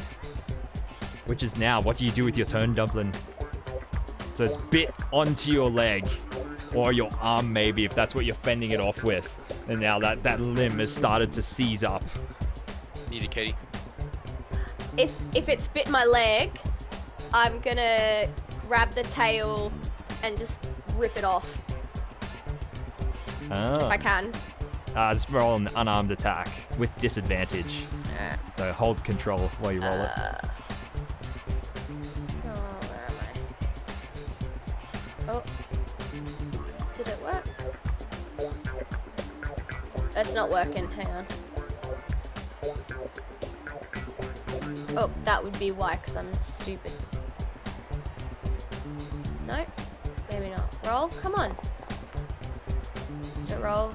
Yeah. What the A natural 1. Yeah, you're just too seized up from the calcification.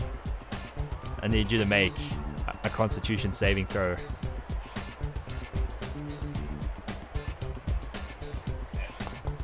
Come on, come on, come on! Ah! That is a fail. Peaches, you watch in horror as Dumplin spreads out from the wound, and he completely turns into stone. Dumplin, what pose do you take as you get petrified?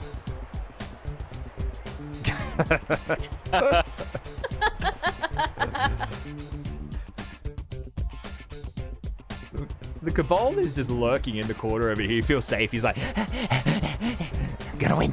I'm gonna win. Peaches, it's your turn. Ooh, oh dear. Alright, do I have either the shirt or the wooden plank still, or have they both been ripped out of my grasp? You can keep holding on to it if you like. Okay, I would, yeah, like to do that.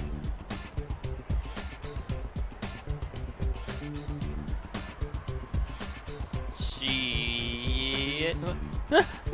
I'm gonna see the goblin, like, I presume, like, cackling away as he was kicking at Dumpling. Yeah, kicks Dumpling one last time as they turn to stone and they just like tip over. Like,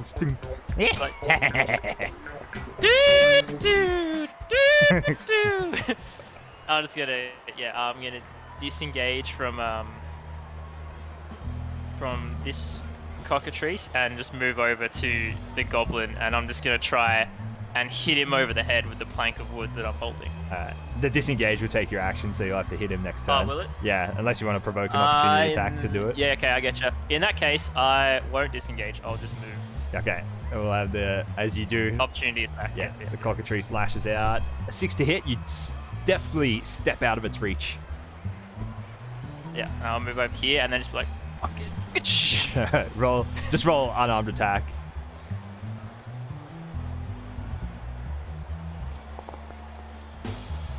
That is a hit. Also, it'll be with advantage because this is the first player attack roll from Eva. So roll again, see if you get a crit. now. Who's laughing now? Thank you, evildoer. Roll a d4 for damage.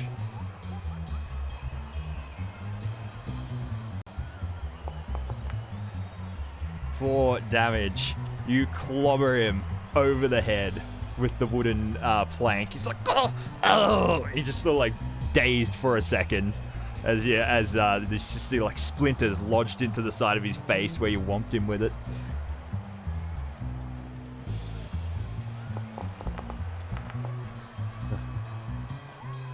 As he's standing there dazed, one of the cockatrices jumps up behind him, getting the jump on him. Ooh, a 10. It's not enough. He wriggles out of its reach. It's your turn again, Peaches. Who's laughing? Out! And I was gonna keep hitting it. Roll the hit. Ooh. Oh, it's the higher. Yeah, he's just in the flailing motion of him getting out of the reach of the cockatrice causes you to miss. Anything else? Nope. All right, it is the kobold's turn. He's still just hiding, sniggering over in the other side of the arena. You see him like pulling up planks out of the he's sort of like trying to reform the crate around himself. Dumpling is petrified. It is the goblin's turn. He doesn't know what to do. He just tries to run. He disengages. He runs over towards the kobold. The kobold's like, no, don't come over here. No, they follow you. And follow him. It doth. It runs after the goblin, snapping at his heels the entire way. It hits him.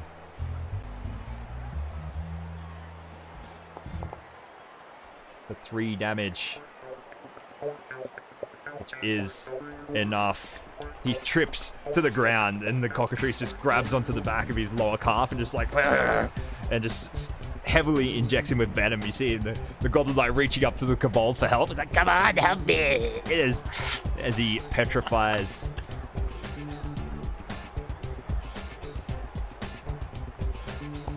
It's the kobold's turn. As he petrifies, the cockatrice crawling over the petrified goblin looks up at the kobold. He's like, pardon, no.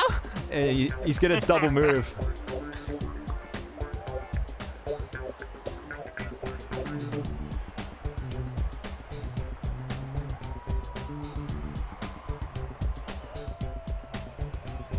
Yeah, he just does his best to hide in the corner behind you, Peaches.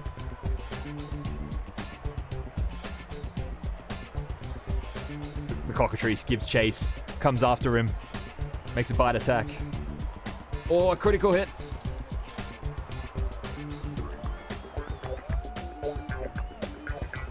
He takes 5 damage.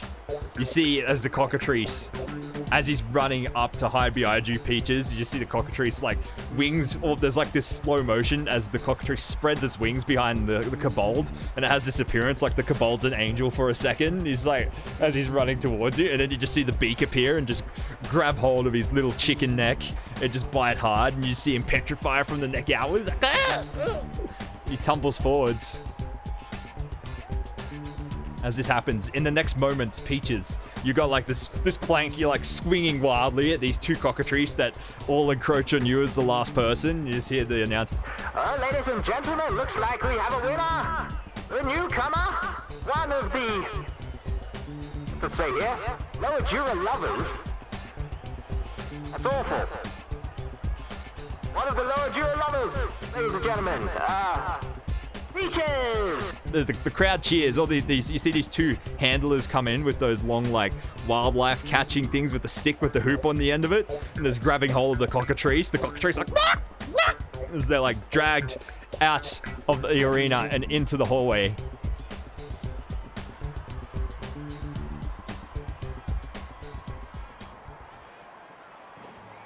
Upstairs, Banksy. Thomas is AFK. We'll go back downstairs.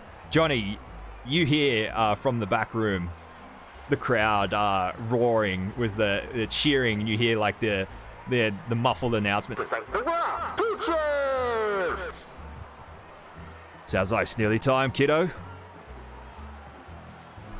Like so. If I win this, it's gonna cause a massive shit fight. So better be ready for it. When you win this, son. When you win this. True. But when I win, Banksy was pretty adamant it's gonna. Yeah, so just get ready. Don't you worry about it. I'll fucking handle Banksy. Alright, let's do this. He finishes bandaging up your hands and you like head down the hallway. Upstairs, Thomas. Banksy turns around to you and slaps 5 gold into your hand. Alright, well played. Thank you, Banksy. Man of your word. Well, honestly, I was adamant that Sausage Fingers Sally was going to win. You should have seen it last night. She broke the cockatrice's neck. I think something's... Well, another drink then. Sure. Right. Another round, love, please.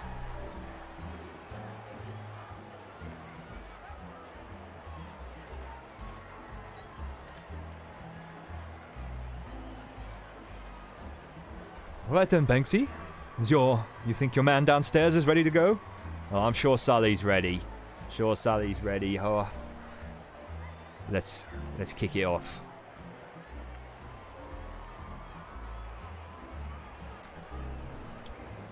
Ladies and gentlemen, please show a big round of applause. Imported for the first time tonight by our partners in the Boromar clan. A very, very high win-loss ratio, only recently tarnished last night. Now standing on 13 wins, 1 loss. Johnny Iron Hands Sullivan!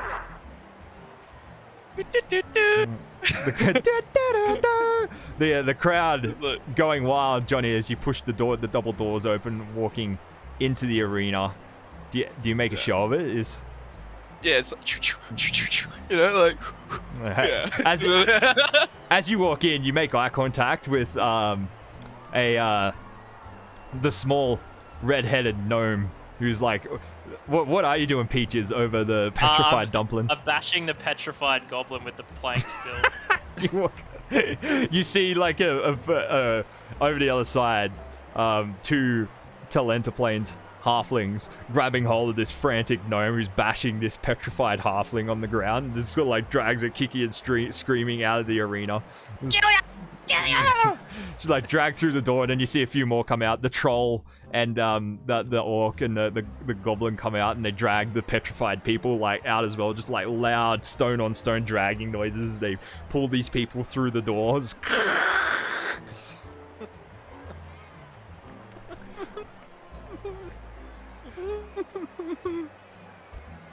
And now, ladies and gentlemen, the Iron Hands opponent tonight, making their debut as a pit fighter. Please welcome Vernon. Damn it, I wish I thought of that yesterday. God damn it. What a missed opportunity. Please welcome Flat Top Tony! You see on the other side of the ring, the doors are thrown open. And just a very, very burly looking dwarf storms out into the ring. He's got like puffy Sarlonan fishing pants on and covered in tribal tattoos all over him. As he comes out and he's like takes like a heroic stance in the arena, looks around, he's like, and then like puts an arm up like a fist in the air, and you notice his arm just keeps fucking extending until it's a good 10 feet away from his body, and like comes back, and you realize he's a dwarf from the Maror Holds, and he has some sort of aberrant mutation that allows him to do Dulcim moves. Oh no! You see him like walking around the arena, making a show of it. Everyone's cheering and shit for him. The crowd's going wild over it. Are you ready? Ladies and gentlemen, this is going to be a fight to remember. Fighters! Touch hands! Walk up, just be like, do a little double fist pump.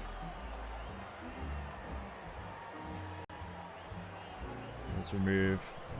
Good luck, mate. You can move yourself into the ring, Sully. Yep. Nope. With the wall. Do you want to move me? Yeah, you gotta go around it. Oh, right. Take the stairs. Yeah. Yeah.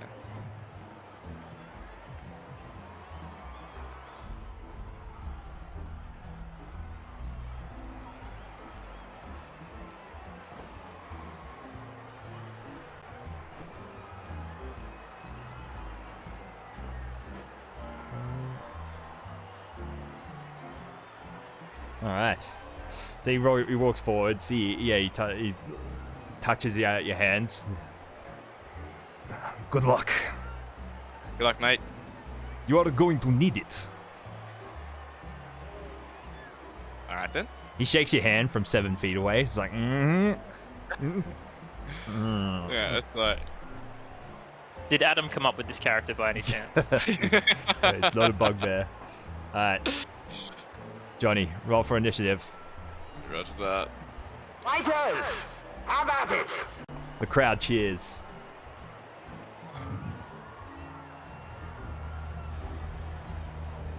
All right, I'm going to move up.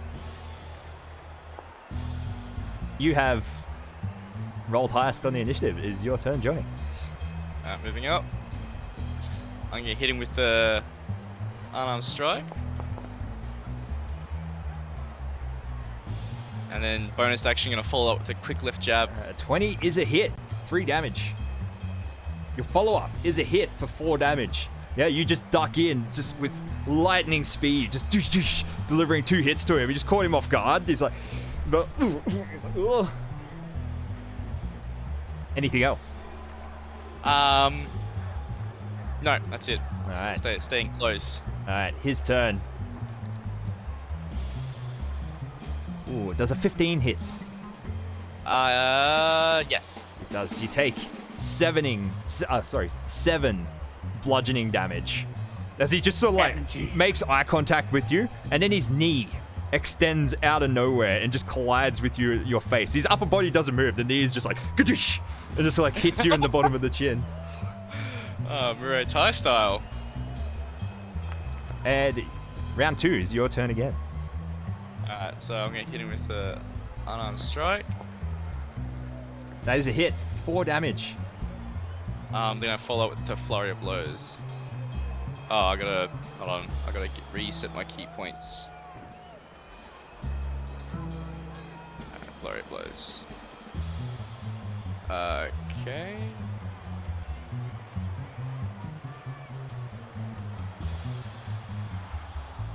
Since flurry of blows run out of its designated use. What was that?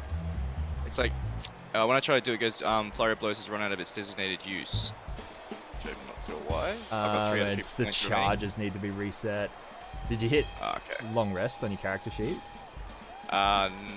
I'll just do another one and take the 7 damage off. Go back to 14. Alright, cool. Let's go again. A 14 for 4 damage. Is a hit. 2 more fast jabbing blows. It's catching him off guard. He sort of like brushes back, see blood dribbles out of his nose. He just sort of licks it. His tongue extends an extremely long ways. It's like a lizard. Just back to his mouth. It's disgusting. His turn.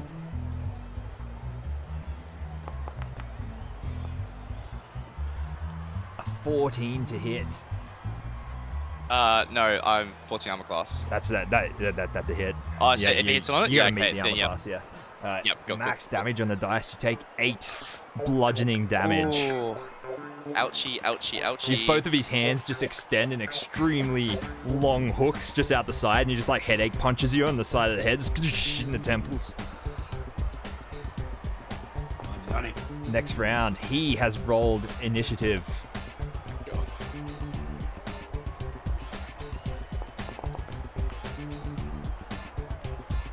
That is a miss.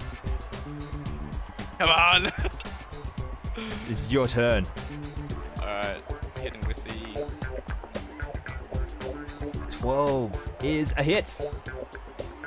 Nice, and then Six followed up with bludgeoning flurry of damage. blows. Again, a hit for another 6 damage. Both max damage both times. Describe it as you bludgeon him. So he's gonna like he does the headache punch, right? Which obviously like hits me really hard. I'm gonna follow that with a right uppercut straight to the chin. As that one connects, I'm then gonna go in with the knee to the chest, to the gut. All right. Kenshi Dark has just gifted you advantage on your next attack roll. Ah, my boy. My boy! All right. It is the dwarf's turn. A 13 to hit. You duck under as he just makes like this. His leg like bends in an unnatural way and comes up in a kick. You duck underneath it. It is your turn. If you attack, you have advantage. So hitting with the... Don't forget, you're supposed to throw the fight. I was meant to, but I'm not going to. And then I'm going to flow out my bonus action, another flurry of blows. Oof, no.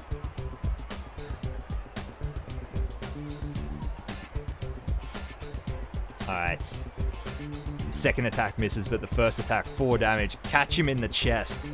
You see, like, he looks back at you, he looks bad. He's, like, stumbling around, like one of his eyes is all, like, swollen. He's bleeding from the face. You're just being gifted advantage again by Arturius. Let's see who strikes first. You have rolled higher initiative, Johnny. Yeah. Roll Go. with advantage, thanks to Arturius. My boy Arturius. Oh, nearly a crit. 18. 4 damage. That is enough. Johnny, describe as you finish this dwarf. So after I've like, I miss his shot or whatever, I'm just gonna do a quick little strike to the throat. Are we going fatal here, or are we... No, I won't kill him. Alright. You took the hit points off the wrong person. Oh, did I? You killed him. You killed Johnny. Oh. Whoops. There we go. Alright. As you strike him in the throat, he's just like... and collapses down onto the floor behind him, extends a very long hand up into your face, like, please, please stop. I yield. Yeah. He taps the ground with his stupid elongated arms, like, the crowd... There's mixed reactions from the crowd. It's mostly cheering, but you hear like disappointment that there was no blood or no like major blood spilt. That some of them wanted to see death. You see like a mixture of boos and cheering. You look up into the office box, and you see Banksy just looking down, just like stiff upper lip, and even from the 30 feet away, you could see the vein pulsating in his temple. I like make eye contact with him. I'm just go like little head nod. So I think I do when I entered, and I turn around and walk out.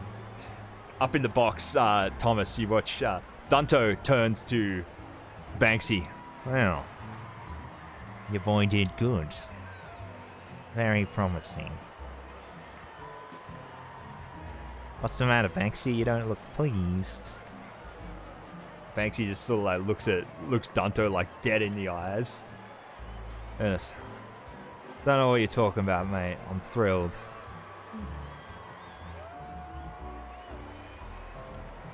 Happy as a pig in mud. He turns around and walks towards the double doors. Go on, Thomas. Got some kneecaps to break. Farewell, Gumball. A pleasure to meet you. You too, Mr. Tombstone. Shunda. I found your company amicable and I hope to share a box with you again. It would be a pleasure. Forcing the word out as much as possible. Hoas turns around to greet you, to say goodbye. He's like, yes, a pleasure, Mr. Tombstone. And you and... Oh, there's... Pipol has made his way out then, has he? Oh, shame. Yes, he's Well, tell Pipol that I hope to see him again soon. I'll be in Before I touch. leave, are there any extracurricular activities a gentleman or a person of your persuasion might find themselves in after these events? Well, of course. Not in this district, though. I like to make my way over to Torchlight or Firelight. You know, bit of fun. Yes, of course.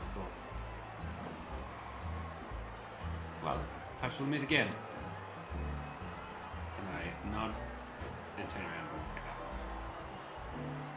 He goes back and like amplifies his voice again and begins like the winding down of the crowd for the evening. Thomas, you catch up to Banksy and you see him like hands clenched, the Arthur like rage meme, like the zoom in of his hand just clenched in a fist. Is that fucking little sod. I fucking told him. Fuck, unbelievable. What's the matter, Banksy?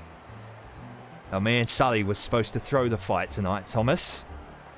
He's just embarrassed a very powerful person publicly. And you expected someone such as Sully to throw a fight? A man with the name Iron Hands? Iron fucking brains, more like it. Come on.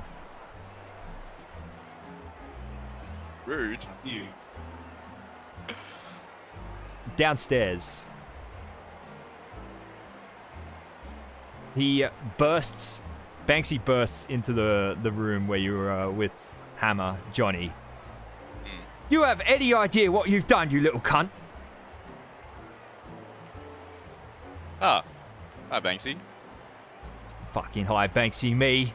You're in big trouble, boy. Hey mate, I never agreed. Didn't need you to fucking agree, mate. I wasn't asking, I was telling.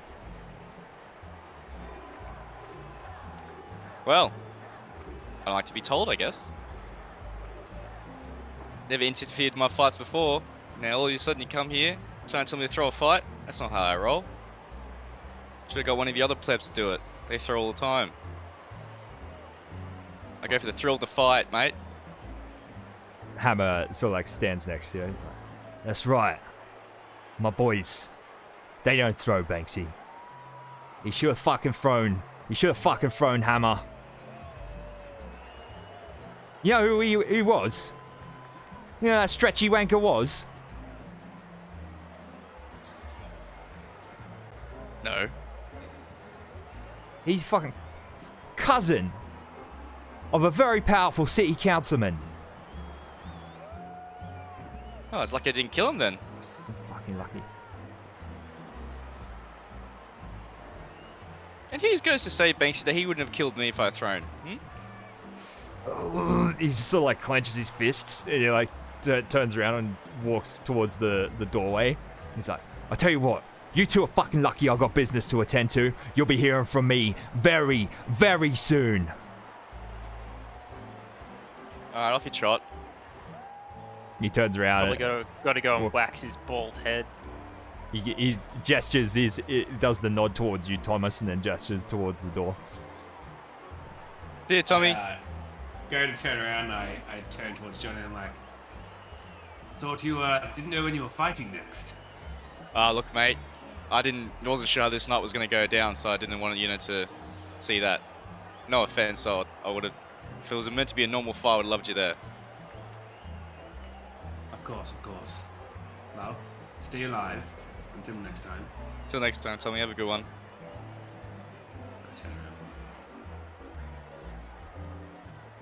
around. Thomas, you follow Banksy. He goes out through the hallway, back out into the arena area, through the crowd, and back out the front doors, out into the... Actually, he stops and turns to you at the threshold. Right, Thomas. AEST should be leaving out the back door. Follow me out. We'll split up outside the front of the warehouse, then you head round back. Tail him. Watch him for the evening. See what he does. And what about Gumball? Dunto, no. Hopefully they move somewhere together, but if not, follow AEST. Very well. Alright.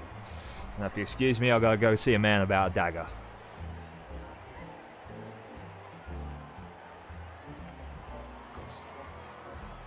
He gives you a nod and walks off into the night.